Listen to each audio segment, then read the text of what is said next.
Pastor Shameer കൊല്ലം.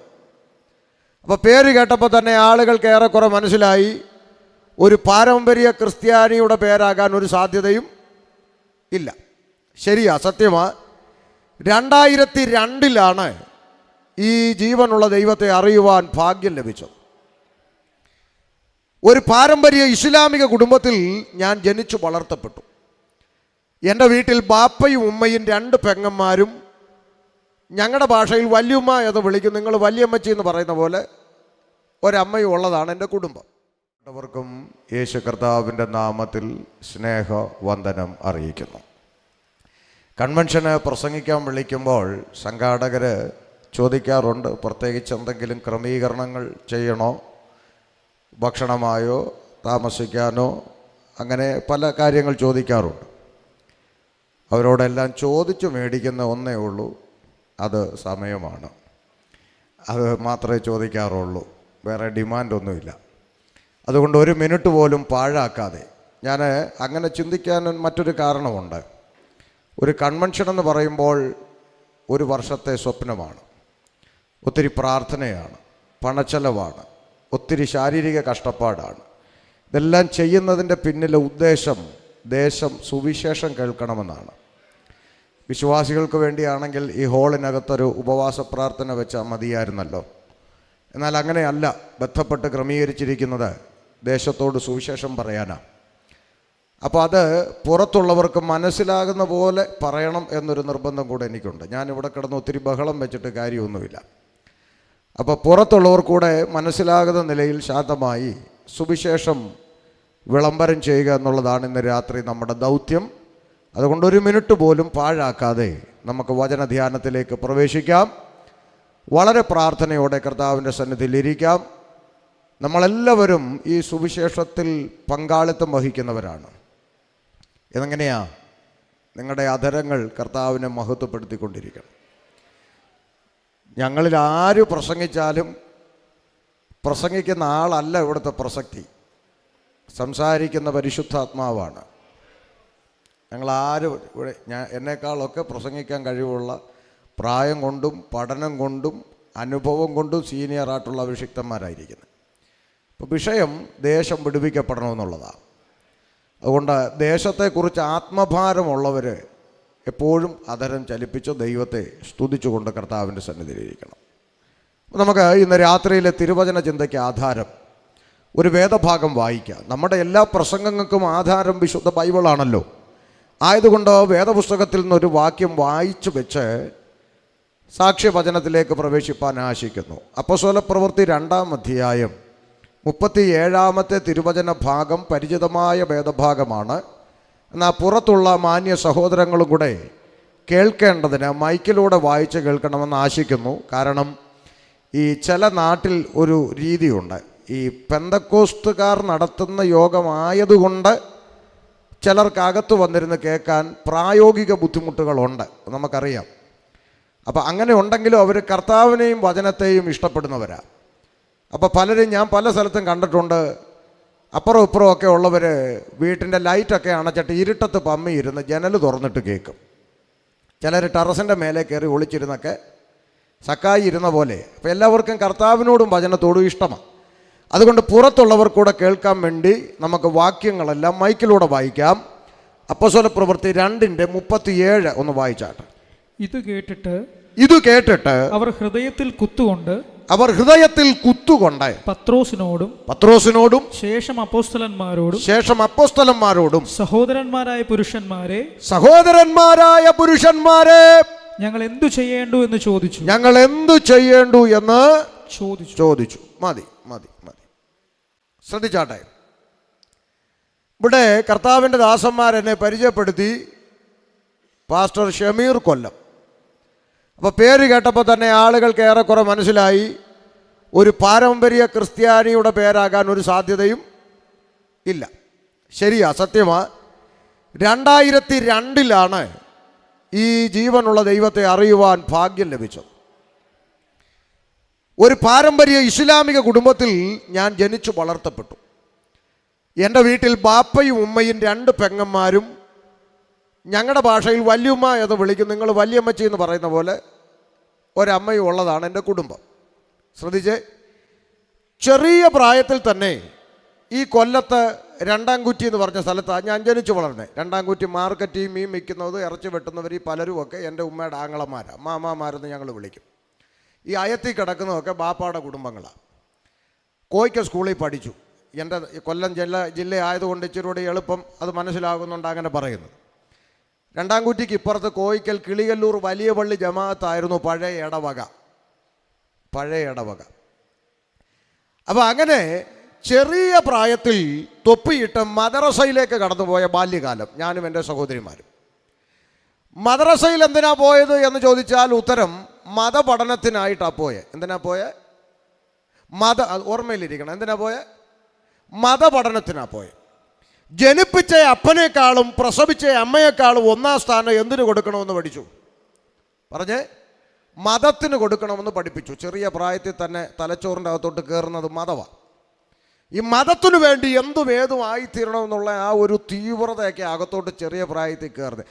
അതുകൊണ്ട് ഈ ഭയമൊക്കെ അന്നേ അങ്ങ് പോയതാണ്. ഇപ്പോഴും കവലെ പ്രസംഗിക്കുമ്പോൾ പലരും ചോദിക്കും, പേടിയൊന്നും അന്നേ പോയതാ പേടി, പിന്നെ ഇപ്പം കർത്താവ് കൂടെ ഉള്ളതുകൊണ്ട് ഒട്ടും പേടിയില്ല. സ്തോത്രം. ഭൂമിയിൽ ഒരുത്തനെ പേടിക്കുന്ന ദൈവത്തെ മാത്രമേ ഉള്ളൂ. മൂക്കി ശ്വാസമുള്ള മനുഷ്യനെ ഒന്നും പേടിക്കേണ്ട കാര്യമൊന്നുമില്ല. അപ്പോൾ അന്ന് ചെറിയ പ്രായത്തിൽ മദ്രസയിൽ കടന്നുപോയത് എന്തിനാ? മതപഠനത്തിനായിട്ട്. അപ്പം മതം ദീനിനു വേണ്ടി നിൽക്കണമെന്നൊക്കെ പഠിപ്പിച്ച് തലയ്ക്കകത്തോട്ട് കയറ്റിയ ബാല്യകാലമാണ്. അന്ന് തലച്ചോറിൻ്റെ അകത്ത് കയറിയ ചിന്ത, മുസ്ലിങ്ങൾക്കൊരു ദൈവമുണ്ട് അള്ളാഹു, ക്രിസ്ത്യാനികൾക്കൊരു ദൈവമുണ്ട് യേശു ക്രിസ്തു, ഹൈന്ദവ സഹോദരങ്ങൾക്ക് ആവശ്യത്തിലധികം ദൈവം അവർക്ക് ഉണ്ട്. ഇങ്ങനെ ഒരു ചിന്തയായിരുന്നു ആ കാലങ്ങളിൽ തലയ്ക്കകത്തുണ്ടായിരുന്നത്. അങ്ങനെ വളർന്നു വന്ന ബാല്യകാലത്തിൽ നിന്ന് യൗവന കാലഘട്ടങ്ങളിലെത്തിയപ്പോൾ ജീവിതത്തിൽ ദൈവം കടത്തിവിട്ട ചില അനുഭവങ്ങൾ നിമിത്തം, ഒന്നുകൂടെ പറയാം, ജീവിതത്തിൽ ദൈവം കടത്തിവിട്ട ചില അനുഭവങ്ങൾ നിമിത്തം 2002 ഈ പുസ്തകം കരങ്ങളിലെടുപ്പാൻ ദൈവം ഭാഗ്യം തന്നു. 2002 ആ അനുഭവങ്ങളെ പെന്തക്കോസ്തുകാരുടെ ഭാഷയിൽ സാക്ഷ്യമെന്നാണ് പറയുക. അത് കേൾക്കാനാ ഈ പേര് കേൾക്കുമ്പം പലരും വരുന്ന സാക്ഷ്യം കേൾക്കാമല്ലോ എന്ന് വിചാരിച്ച് യോഗത്തിന് വരും. പറയണമെന്ന് എനിക്കുമൊക്കെ താല്പര്യമുണ്ട്. പക്ഷേ സമയം കിട്ടാത്തത് കൊണ്ട് പലയിടത്തും പറയാറില്ല. 2-3 ദിവസമൊക്കെ പ്രസംഗിക്കുന്നിടത്ത് ഒരു ദിവസം സാക്ഷ്യമൊക്കെ പറയും. അപ്പോൾ ചുരുക്കി പറഞ്ഞാൽ അങ്ങനെ 2002 ബൈബിൾ കരങ്ങളിലെടുത്തു അനുഭവങ്ങൾ നിമിത്തം. അതുകൊണ്ട് വേദപുസ്തകത്തിൽ ഇങ്ങനെ ഒരു വാക്യം പറയുന്നുണ്ട്, യഹോവ നല്ലവനെന്ന് പറഞ്ഞ് രുചിച്ചറിയണം, ദൈവത്തെ അനുഭവിച്ചറിയണം. ഇന്ന് പലരും ദൈവത്തെ പഠിച്ചറിയാൻ ഇറങ്ങിയിട്ടുണ്ട്. തിയോളജി എന്ന് പറഞ്ഞാൽ ബൈബിൾ കോളേജിലെ തിയോളജി അല്ല, സോഷ്യൽ മീഡിയയിൽ പല തർക്കങ്ങൾ. യേശു ദൈവമാണോ, യേശു ക്രിസ്തു ദൈവമാണെങ്കിൽ പിന്നെ പിതാവാര്. അപ്പോൾ ഇങ്ങനെ ഇവർ പഠിച്ച് ചാകുന്നവരെ പഠിച്ചുകൊണ്ടിരിക്കും, ദൈവത്തെ അറിയത്തില്ല.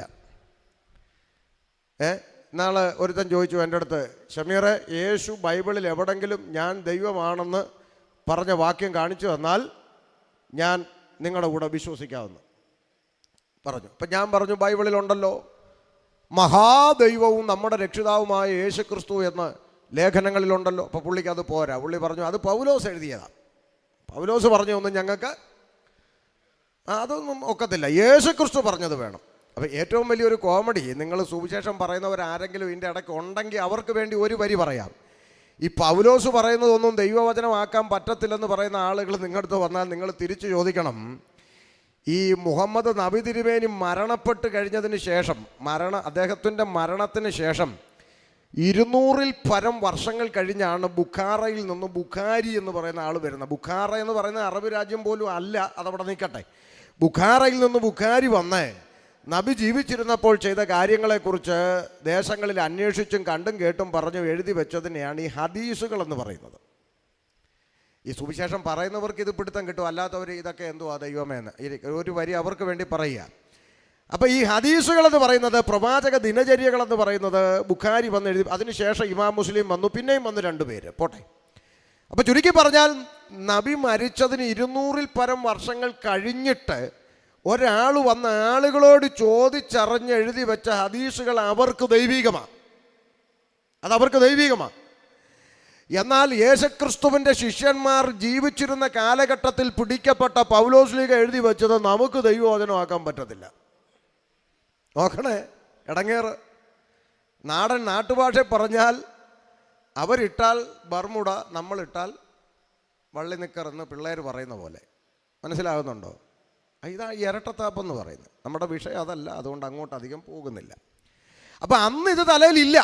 അന്ന് ഇത് ഓരോരുത്തർക്കും ഓരോ ദൈവങ്ങളുണ്ടെന്നൊക്കെ വിശ്വസിച്ചുകൊണ്ടിരിക്കുന്ന കാലത്ത് ബൈബിൾ കരങ്ങളിൽ കിട്ടുക. അപ്പോൾ ഇതെന്താ സംഗതി എന്നൊന്ന് അറിയണം. ഞാൻ എൻ്റെ കേൾവിക്കാരോടെല്ലാം പറയാം, ഈ വിശ്വാസത്തെയും പ്രാർത്ഥനയും ഒക്കെ എതിർക്കുന്നതിന് മുമ്പ് ഇതെന്താണെന്നൊന്ന് വായിക്കണം, എന്നിട്ട് എതിർക്കണം. ഞാനിതൊന്ന് വായിക്കാൻ ശ്രമിച്ചതാണ്. ഇതെന്താണെന്ന് അറിയാൻ രഹസ്യമായിട്ട് വായിക്കാൻ തുടങ്ങി. കാര്യം എന്താ? നമസ്കാരവും നോമ്പും ചിട്ടയൊക്കെ അനുസരിച്ച് പോകുന്ന രണ്ടെണ്ണം അവിടെ ഉണ്ട്, ഉമ്മായും വല്യുമ്മായും. അപ്പം അതുകൊണ്ട് രഹസ്യത്തിൽ ഇതൊന്ന് വായിക്കാൻ തുടങ്ങി. ഒരു ദിവസം ഉമ്മ കണ്ടുപിടിച്ചപ്പോൾ എൻ്റെ തല കൈവച്ചാകെ, എൻ്റെ റബ്ബേ, എന്തൊക്കെ ഇബ്ലീസിനെ വിളിച്ച് കയറ്റാനാണോ ഇവൻ ഈ പരിപാടിയും കൊണ്ട് ഇറങ്ങിയിരിക്കുന്നതെന്നും പറഞ്ഞ് ബഹളമുണ്ടാക്കി എൻ്റെ അമ്മ ബൈബിൾ എടുത്ത് കട്ടിലിനടിയിലോട്ട് ഒറ്റ ഏറ്. ഇന്ന് രാത്രി സന്തോഷത്തോടെ കിഴക്കത്തവനോട് പറയാം, അന്ന് ബൈബിൾ വലിച്ചെറിഞ്ഞ എൻ്റെ ഉമ്മ ഇപ്പം എവിടെ പ്രാർത്ഥനയുണ്ടെന്ന് തപ്പി നടക്കുക. സ്തോത്രം. ഈ ചില കമ്പനിക്കാർ പരസ്യം പറയുന്നത് നിങ്ങൾ കേട്ടിട്ടുണ്ടോ? ഞങ്ങൾക്ക് മറ്റു ബ്രാഞ്ചുകൾ ഇല്ല എന്നതുപോലെ ഈ പുസ്തകത്തിൻ്റെ മാത്രം ഒരു പ്രത്യേകത പറയട്ടെ, ഇതിനെ എതിർക്കുന്നവനെല്ലാം ഇത് ചുമക്കും. ഇതിനെ എതിർക്കുന്നവനെല്ലാം ഇത് ചുമക്കും. ഇത് ഈ പുസ്തകത്തിൻ്റെ മാത്രം പ്രത്യേകതയാണ്. ഈ പുസ്തകത്തിലെ ദൈവത്തിന് പ്രതികാര നടപടിയില്ല. കേട്ടെ, കിടക്കത്തെരുവുകാർ കേട്ടെ. യേശുവിനോട് ഒരാൾ പ്രാർത്ഥിക്കുക, എൻ്റെ കർത്താവേ, അപ്പുറത്തെ ചാക്കോച്ചൻ എനിക്ക് ഭയങ്കര ശല്യമാണ്, അവൻ്റെ തലമണ്ടക്കിട്ടൊരു ഇടി വെട്ടിക്കണമെന്ന് പ്രാർത്ഥിച്ചാൽ ചിലപ്പോൾ നിൻ്റെ മണ്ടയ്ക്ക് ഇടി വെട്ടാൻ സാധ്യതയുണ്ട്. ആർക്കും എതിരെ പ്രാർത്ഥിച്ചാൽ അത് കേട്ട് പ്രവർത്തിക്കുന്ന ഒരു ദൈവമല്ല യേശു ക്രിസ്തു. സ്തോത്രം. ഇതിൻ്റെ അകത്ത് പ്രതികാര നടപടിയില്ല. മനസ്സിലാവുന്നുണ്ടോ? ഒന്നുകൂടി ലളിതമായി പറഞ്ഞാൽ, ഞാൻ പരസ്യോഗത്തിന് പറയുന്നൊരു വാചകം ആവേശത്തിലേക്ക് പറയുക, ഭൂമിയിൽ കൊട്ടേഷൻ സംഘമില്ലാത്ത ഒരേ ഒരു ദൈവം ഞാൻ പ്രസംഗിക്കുന്ന യേശു ക്രിസ്തുവാണ്. ഭൂമിയിൽ കൊട്ടേഷൻ സംഘമില്ലാത്ത ഒരേ ഒരു ദൈവം പറ, യേശു ക്രിസ്തു. കാരണം എന്താ? കർത്താവിനെ ആർക്കും എന്തും പറയാം, അല്ലേ? ഇവിടെ ആളുകൾ എന്തെല്ലാം പറയുന്നു, യേശുവിനെ എന്തും പറയാം. അതിൻ്റെ പേരിൽ നാളെ ഇവിടെ ട്രാൻസ്പോർട്ടിന് കല്ലെറിയത്തില്ല, കൊട്ടാരക്കര ഹർത്താൽ പ്രഖ്യാപിക്കത്തില്ല, മുണ്ടും മടക്കി തെറി വിളിക്കത്തില്ല, പിന്നെ സമരത്തിനായിട്ട് ഞങ്ങൾ മിണ്ടുന്നില്ലല്ലോ. സമരത്തിനായിട്ട് എനിക്കറിയാം നിങ്ങൾ മിണ്ടാത്ത എന്താന്ന്. പണ്ട് പിതാക്കന്മാർ സ്റ്റേജിൽ അഭിമാനത്തോടെ പറഞ്ഞ വാചകമാണ്, ഞങ്ങളാരും കൊടി പിടിച്ച് സമരത്തിനിറങ്ങാൻ നടക്കത്തില്ലെന്ന്. പക്ഷെ ഇപ്പോൾ പറയാനൊരു പേടിയുണ്ട് അവർക്ക്. കാര്യം എന്താ? ഇപ്പം നമ്മുടെ അകത്ത് തന്നെ പല ക്ഷുദ്രജീവികളും കൊടിയും പിടിച്ച് സെക്രട്ടേറിയറ്റിൻ്റെ മുമ്പിൽ പോയി കൽവരി മലയിൽ ചിന്തിയ രക്തം കെടാതെ ഞങ്ങൾ യവന്മാർക്കൊക്കെ വട്ട. ഞാനുള്ള കാര്യം പറയാം. ഇവിടെ ഇരിക്കുന്ന സീനിയറായിട്ടുള്ള അഭിഷിക്തന്മാരോട് നിങ്ങൾ ചോദിച്ചു പഠിക്ക്. ഒറ്റയ്ക്ക് ചോദിച്ചാൽ ചിലപ്പോൾ അവർ പറഞ്ഞു തരും. ആമേ, നോക്ക്, ഞാൻ എൻ്റെ സഭയെ പണിയും, പാതാള ഗോപുരങ്ങൾ അതിനെ ജയിക്കത്തില്ലെന്ന് പറഞ്ഞത് സ്വർഗത്തിലെ കർത്താവാണ്. ലേഖനത്തിൽ എഴുതിയിരിക്കുന്നു, ഇത് വിലയ്ക്ക് വാങ്ങിയത് പൊന്നു വെള്ളി മുതലായ അഴിഞ്ഞു പോകുന്ന വസ്തുക്കളെ കൊണ്ടല്ല, ക്രിസ്തു എന്ന നിർദോഷവും നിഷ്കളങ്കവുമായി കുഞ്ഞാട്ടിൻ്റെ രക്തം വില കൊടുത്തു വാങ്ങിയ ദൈവസഭയെ സംരക്ഷിക്കാൻ അത് വില കൊടുത്തവൻ അറിയാം. അങ്ങനെ കഴിയുന്ന ഒരാളെയാണ് നമ്മൾ സേവിക്കുന്നത്. രക്തം കൊടുത്ത് വിലയ്ക്ക് വാങ്ങിയ ദൈവസഭയെ സംരക്ഷിക്കാൻ മൂക്കിൽ ശ്വാസമുള്ള പേട്ട് മനുഷ്യൻ്റെ സഹായം സ്വർഗത്തിലെ ദൈവത്തിന് ആവശ്യമില്ലെന്ന് വചനം പഠിക്കുന്നവൻ അറിയാം. ഇനി ബൈബിളിൽ നിന്ന് വേണം ഒരു തെളിവും കൂടെ തരാം കേട്ടോ. പത്രോസ് തടവിലായി എന്ന് സഭ കേട്ടു. പറയാച്ചാ, എന്തുവാ ചെയ്ത സഭ? എന്തുവാ ചെയ്തേ? കൊടി പിടിച്ച് രാജാവിൻ്റെ കൊട്ടാരത്തിലോട്ട് മാർച്ച് നടത്തിയെന്നാണോ? അല്ല, പിന്നെന്തുവാ? സഭ ശ്രദ്ധയോടെ പ്രാർത്ഥിച്ചെന്നാ. എന്താ? ആ സഭയ്ക്കൊരു വെളിപ്പാടുണ്ടായിരുന്നു. പ്രാർത്ഥിച്ചാൽ പ്രവർത്തിക്കാൻ കഴിയുന്ന ഒരു ദൈവത്തെയാണ് നമ്മൾ ആരാധിക്കുന്നത്. അത് കാരാഗൃഹത്തിൻ്റെ അകത്താണെങ്കിലും, ചങ്ങല പൊട്ടിക്കാനാണെങ്കിലും, ദൂതനെ അയക്കാനാണെങ്കിലും അതിൻ്റെ അകത്ത് ഇറങ്ങി പ്രവർത്തിക്കാൻ കഴിയുന്ന ഒരു ദൈവമാണ് എൻ്റെ ദൈവം എന്നൊരു വെളിപ്പാട് അന്നത്തെ ദൈവസഭയ്ക്കുണ്ടായിരുന്നു. അവർ പ്രാർത്ഥിച്ചു. ദൂതൻ കാരാഗൃഹത്തിലിറങ്ങി ചങ്ങല പൊട്ടിച്ച് അഭിഷിക്തനെ പുറത്തു കൊണ്ടുവന്നു. ആ ദൈവത്തെ തന്നെയല്ലേ ഇന്നും സേവിക്കുന്നേ? പക്ഷെ എന്ത് ചെയ്യാനാ 10ാം ക്ലാസ്സിൽ നിന്ന് നേരെ അംഗനവാടിയിലോട്ടാണ് ഇപ്പോൾ പോകുന്നേ. പഠിച്ച് മൂത്ത് കഴിഞ്ഞപ്പോൾ താഴോട്ട് പോവുക. ഇപ്പം സഭയെ രക്ഷിക്കാൻ ദൈവം പോലും വരുന്നില്ല. അതുകൊണ്ട് നമുക്കൊരു MLA MP വേണമെന്നാണ് ഇപ്പം വട്ടന്മാർ പറയുന്നത്. നിങ്ങളിങ്ങോട്ട് നോക്കതേ, ഈ ഇരിക്കുന്ന 2 കൊച്ചു കുഞ്ഞുങ്ങളാണ് ഇവിടെ കീബോർഡ് വായിച്ചതും ഋതമ്പാടൊക്കെ അടിച്ചും കണ്ടോ. ഈ മാതാപിതാക്കൾക്ക് ഇതിൽ കൂടുതൽ എന്ത് ഭാഗ്യമോ വേണ്ടേ? നമ്മുടെ കുഞ്ഞുങ്ങളെക്കുറിച്ചെല്ലാം ഒരു കാലത്ത് പ്രാർത്ഥിച്ചത് എൻ്റെ കുഞ്ഞ് ഡോക്ടർ ആയില്ലേലും വേണ്ടിയില്ല, എൻജിനീയർ ആയില്ലേലും വേണ്ടിയില്ല, ലോകത്തിൻ്റെ ഒന്നും ആയില്ലേലും വേണ്ടിയില്ല, എൻ്റെ കുഞ്ഞുങ്ങൾ കൃപയിൽ നിന്ന് പോകാതിരുന്നാൽ മതിയെന്ന് പറഞ്ഞ് സൺഡേ ക്ലാസ്സും പഠിപ്പിച്ച് അവരെ ദൈവകൃപയിൽ വളർത്താൻ കഷ്ടപ്പെട്ട് എത്രയോ നാളുകളോളം ഭക്ഷണം മാറ്റി വെച്ച് കുടല് പൊട്ടി ഉപവസിച്ച് കരഞ്ഞ മാതാപിതാക്കളെ വേദിയിൽ ഇരുത്തിക്കൊണ്ട് പറയുക, നമ്മുടെ കൊച്ചുങ്ങളെ രക്തസാക്ഷികളായി തെരുകി കിടന്ന് ചാകാൻ വിടണമെന്ന്. ബാക്കി ഞാൻ ഉപവാസ പ്രാർത്ഥനയ്ക്ക് പറയാം, കാരണം സഭ ക്രമീകരിച്ച ദേശത്തിന് വേണ്ടി. അതുകൊണ്ട് ഒരു വരി പറഞ്ഞു വിട്ടെന്നേ ഉള്ളൂ. സ്തോത്രം. അപ്പോൾ ശ്രദ്ധിച്ചേ, നമ്മൾ കൊടി പിടിക്കാനും പിക്കറ്റിനും കർത്താവിനറിയാം സഭയെ സംരക്ഷിക്കാൻ. അത്രയും പറഞ്ഞ ആ ഭാഗം വിടുക. അപ്പോൾ ഈ പുസ്തകത്തിൻ്റെ പ്രത്യേകത, ഇതിനെ എതിർക്കുന്നവനല്ല, ഇത് ചുമക്കും. ചില മാസങ്ങൾക്കപ്പുറത്ത് കോട്ടയം ജില്ലയിൽ കാനം എന്ന് പറഞ്ഞ സ്ഥലത്ത് യോഗത്തിന് പോയി. യോഗം കഴിഞ്ഞ് ഭക്ഷണത്തിനിരിക്കുമ്പോൾ ഉപദേശിമാർ പറഞ്ഞു, ഒരാൾ കാണാൻ വന്നിട്ടുണ്ട്, ഇങ്ങോട്ട് വിടട്ടെ. വിട്ടോളാൻ പറഞ്ഞു. അപ്പോൾ കഴിച്ചുകൊണ്ടിരിക്കുക. അടുത്ത് വന്നിട്ട് ചോദിച്ചു, എന്നെ പരിചയമുണ്ടോ?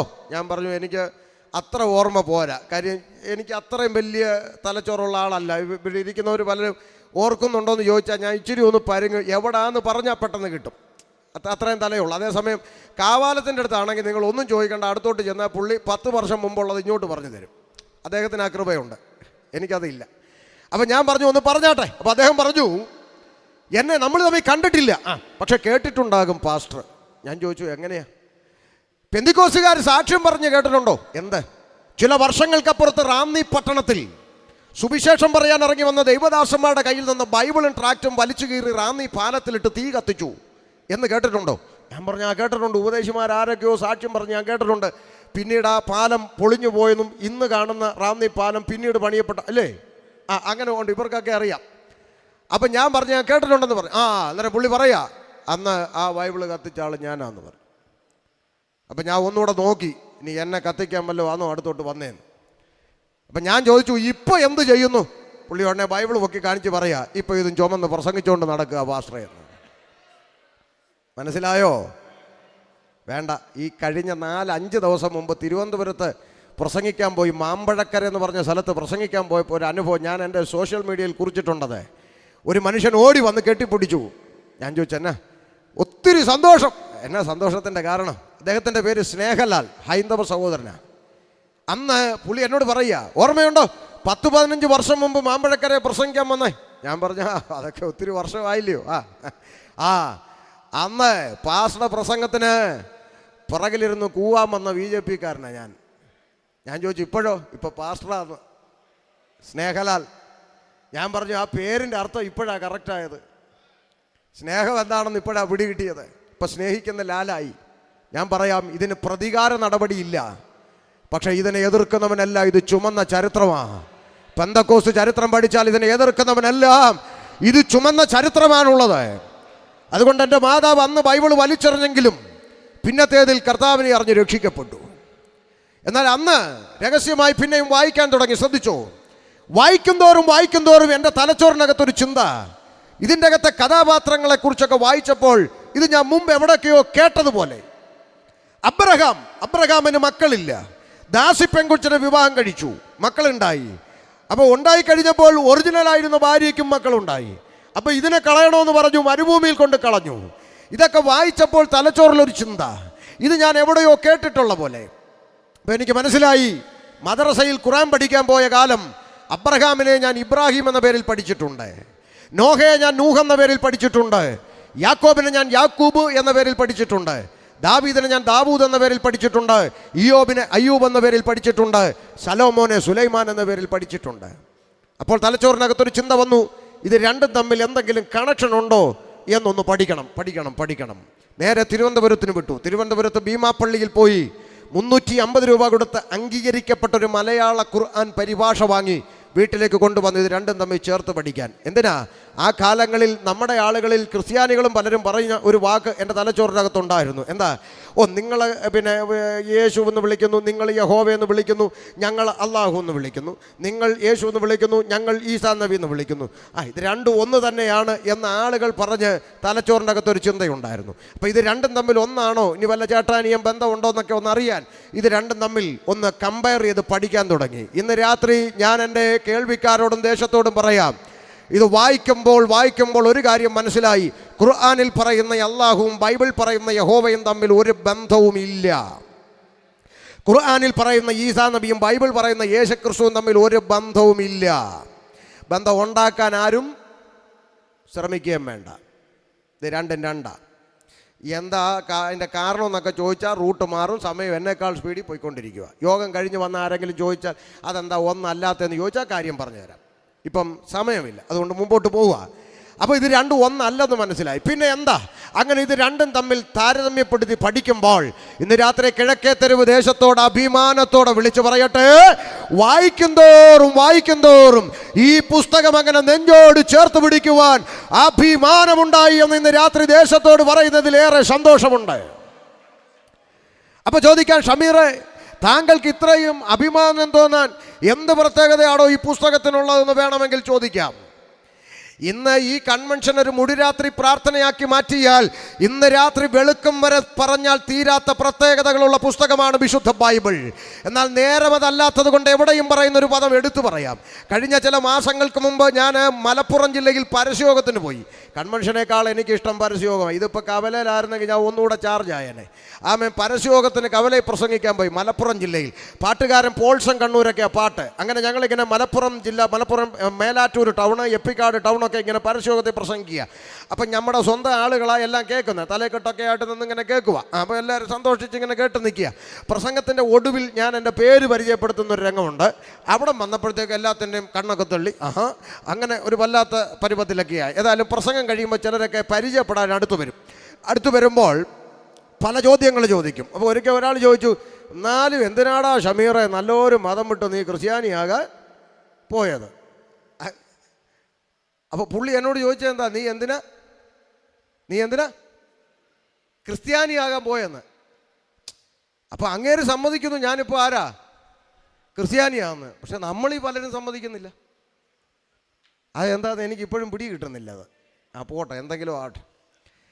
അപ്പോൾ അവർ ചോദിക്കുന്നത്, നീ പഠിച്ച ഖുർആനേക്കാളും എന്ത് പ്രത്യേകതയാ ഈ പുസ്തകത്തിൽ കാണുന്നത്? ഞാൻ പറഞ്ഞല്ലോ, വെളുക്കം വരെ പറഞ്ഞാൽ തീരാത്ത പ്രത്യേകത ഇതിൻ്റെ അകത്തുണ്ടെങ്കിലും എവിടെയും ആവേശത്തോടെ ഞാൻ പറയുന്ന ഒരു പ്രത്യേകത കിഴക്കത്തെരുവിലും പറയാം. ഈ പുസ്തകം തുടക്കം മുതൽ ഒടുക്കം വരെ ഞാൻ ആവർത്തിച്ചു വായിച്ചു പലവട്ടം. ഈ പുസ്തകം തുടക്കം മുതൽ ഒടുക്കം വരെ ആവർത്തിച്ചു വായിച്ചിട്ടും ഈ പുസ്തകത്തിൻ്റെ അകത്തൊരു ഒറ്റ പേപ്പറിൻ്റെ അകത്തൊരു വരി കൊണ്ടുപോലും മതം പഠിപ്പിക്കാത്ത പുസ്തകമാണ് വിശുദ്ധ ബൈബിൾ. ഇതിൻ്റെ അകത്ത് മതമില്ല. ഒരു വരി കൊണ്ടുപോലും മതം പഠിപ്പിക്കുന്നില്ല. ഉണ്ടോ ചാ? ഇതിൻ്റെ അകത്ത് മതമില്ല. യേശുക്രിസ്തു മതത്തെക്കുറിച്ച് പഠിപ്പിച്ചിട്ടില്ല, മതം സ്ഥാപിക്കാൻ പഠിപ്പിച്ചിട്ടില്ല, മതത്തിൽ ചേർക്കാനോ മാറ്റാനോ ഉരുട്ടാനോ ഒന്നും കർത്താവ് പഠിപ്പിച്ചിട്ടില്ല. ഉണ്ടോ? മതം പഠിപ്പിക്കാത്ത പുസ്തകം. എന്നിട്ട് നാട്ടുകാർ നമ്മളെ വിളിക്കുന്നത് എന്തുവാ? പറ അങ്ങോട്ട്. ഇത് പറയാനല്ലേ വേദി. മതം മാറ്റുന്നവരെന്ന് ഇല്ലേ? ഈ അടുത്ത കാലത്ത് ഒരു ചേച്ചി ഫേസ്ബുക്കിലും യൂട്യൂബിലും വന്നിട്ട് പറയാം, പെന്തിക്കോസ് ഉപദേശിമാരെ ഒന്നും വീട്ടിൽ കയറ്റരുത്. എന്താ, അവർ 500 രൂപയും കഞ്ഞിയും പയറും കൊടുത്ത് ഞങ്ങളുടെ ആളുകളെയൊക്കെ മതം മാറ്റുന്നു എന്ന് കേട്ടില്ലേ? ചേച്ചിക്കുള്ള മറുപടിയൊക്കെ പണ്ടേ ഞാൻ പറഞ്ഞതാ. എന്നാലും ചേച്ചിയുടെ ഫാൻസുകാർ വല്ലതും കിഴക്കത്തെരുവിലുണ്ടെങ്കിൽ കേൾക്കാൻ വേണ്ടി ഒന്നുകൂടെ പറയാം. ഞങ്ങൾ ആരെങ്കിലും 500 രൂപയും കഞ്ഞിയും പയറും കൊടുത്ത് ആരെങ്കിലും മാറ്റുന്ന നിങ്ങൾക്ക് ആക്ഷേപം ഉണ്ടെങ്കിൽ ദയവായി നിങ്ങളൊരു 1000 രൂപയും ചിക്കൻ ഫ്രൈയും കൊടുത്ത് അവരെ തിരിച്ചു കൊണ്ടുപോയി സഹായിക്കണം. പ്ലീസ്, അപേക്ഷയാണ്. വഴക്കിനൊന്നും വരരുത്. അങ്ങനെ ആരെങ്കിലും ഞങ്ങൾ മാറ്റുന്നെങ്കിൽ നിങ്ങളൊരു 1000 രൂപയും ചിക്കൻ ഫ്രൈയും കൊടുത്ത് അവരെ തിരിച്ച് കൊണ്ടുപോയി. വേണമെങ്കിൽ ഈ കൺവെൻഷൻ ഇനി 2 ദിവസം കൂടെ ഉണ്ടല്ലേ? ഉണ്ട്. അങ്ങനെയാണെങ്കിൽ ഒരു സ്പെഷ്യൽ ഓഫറും കൂടെ കിഴക്കത്തെരുവിന് തരിക. ഇനി 2 ദിവസം മാത്രമേ ഈ ഓഫറുള്ളൂ. എന്താ, ഈ പന്തലിൻ്റെ അകത്ത് കുറേ ആളുകൾ ഇരിപ്പുണ്ട്, കണ്ടോ? ഈ പന്തലിൻ്റെ അകത്തുനിന്ന് ഒരു 1000 രൂപയും കോഴിക്കാലും കാണിച്ച് ഈ പന്തലിൻ്റെ അകത്തുനിന്ന് ഒരു 50 പേരെ നിങ്ങൾക്ക് കൊണ്ടുപോകാൻ നോക്കുമെങ്കിൽ നിങ്ങൾ കൊണ്ടുപോക്കോ. Special offer. എന്താ വെച്ചാ, കഞ്ഞിക്ക് വന്നതൊക്കെ പോട്ടെന്നേ. കഞ്ഞിക്കും പേരനും വന്നതൊക്കെ പോട്ട്. എത്ര എണ്ണം പോയി? ഇനിയും പോകാനുണ്ട് പലതും. പോട്ടെ. അപ്പം സ്പെഷ്യൽ ഓഫർ നാളെ മാറ്റാം. പിടിച്ചും വലിച്ചും ഒന്നും കൊണ്ടുപോകാൻ ഒക്കെയല്ല. കോഴിക്കാലും പൈസയൊക്കെ കാണിച്ച് ഈ പന്തലിൽ നിന്ന് ഒരു 50 രൂപ വരെ കൊണ്ടുപോകാൻ ഒക്കുമെങ്കിൽ നിങ്ങൾ കൊണ്ടുപോക്കോ. ഞങ്ങൾ പ്രത്യേക ഓഫർ, അതിൻ്റെ പേര് നാളെ ഇവിടെ ഹർത്താലൊന്നും ഞങ്ങൾ ഇടത്തില്ല, ഒരു പ്രശ്നവുമില്ല, കൊണ്ടുപോക്കോ. പക്ഷെ അത് കഴിയുമ്പോൾ ഒരു ന്യൂനപക്ഷം ഈ കസേരകളിൽ ശേഷിക്കും. ആ ന്യൂനപക്ഷത്തിൻ്റെ കഴുത്തേലോട്ട് കത്തി വെച്ചിട്ട് യേശുക്രിസ്തുവിനെ തള്ളി പറയണമെന്ന് പറഞ്ഞാൽ അറുത്തിടുന്ന കഴുത്ത് നിലത്ത് കിടന്ന് 2 മിനിറ്റ് പ്രസംഗിക്കും. മറ്റൊരുത്തനിലും രക്ഷയില്ല. മാനവജാതിക്ക് രക്ഷ പ്രാപിപ്പാൻ ആകാശത്തിന്റെ കീഴിൽ മനുഷ്യരുടെ ഇടയിൽ യേശുക്രിസ്തു എന്ന ഏക നാമമല്ലാതെ മറ്റൊരു രക്ഷാ മാർഗമില്ലെന്ന് 2 മിനിറ്റ് പ്രസംഗിച്ചിട്ട് ആ തല അവിടെ അവസാനിക്കത്തുള്ളൂ. അവരാര് കഞ്ഞിക്കും ഭരണം വേണ്ടി ഇറങ്ങി തിരിച്ചതല്ലോ. മരണത്തിന്റെ അപ്പുറത്തൊരു ജീവിതമുണ്ട്, മരണത്തിന്റെ അപ്പുറത്തൊരു ജീവിതമുണ്ട്, ഒരു നിത്യതയുണ്ട് എന്ന യാഥാർത്ഥ്യം മനസ്സിലാക്കി യേശുവിന്റെ പിന്നാലെ ഇറങ്ങിയവരാ. അതുകൊണ്ട് എൻ്റെ മുമ്പിലിരിക്കുന്ന മാന്യ സഹോദരങ്ങളോട് ഒരു വാക്ക് സ്നേഹത്തോടെ പറയാം. യേശുവിൻ്റെ പിന്നാലെ ഇറങ്ങാൻ ഉദ്ദേശമുണ്ടെങ്കിൽ അത് നിത്യതയ്ക്ക് വേണ്ടി ആയിരിക്കണം. ഈ ലോകത്തിൽ കിട്ടുന്ന ഒരു ചപ്പുചവറിന് വേണ്ടിയും ആരും യേശുവിൻ്റെ പുറകെ ഇറങ്ങണ്ട.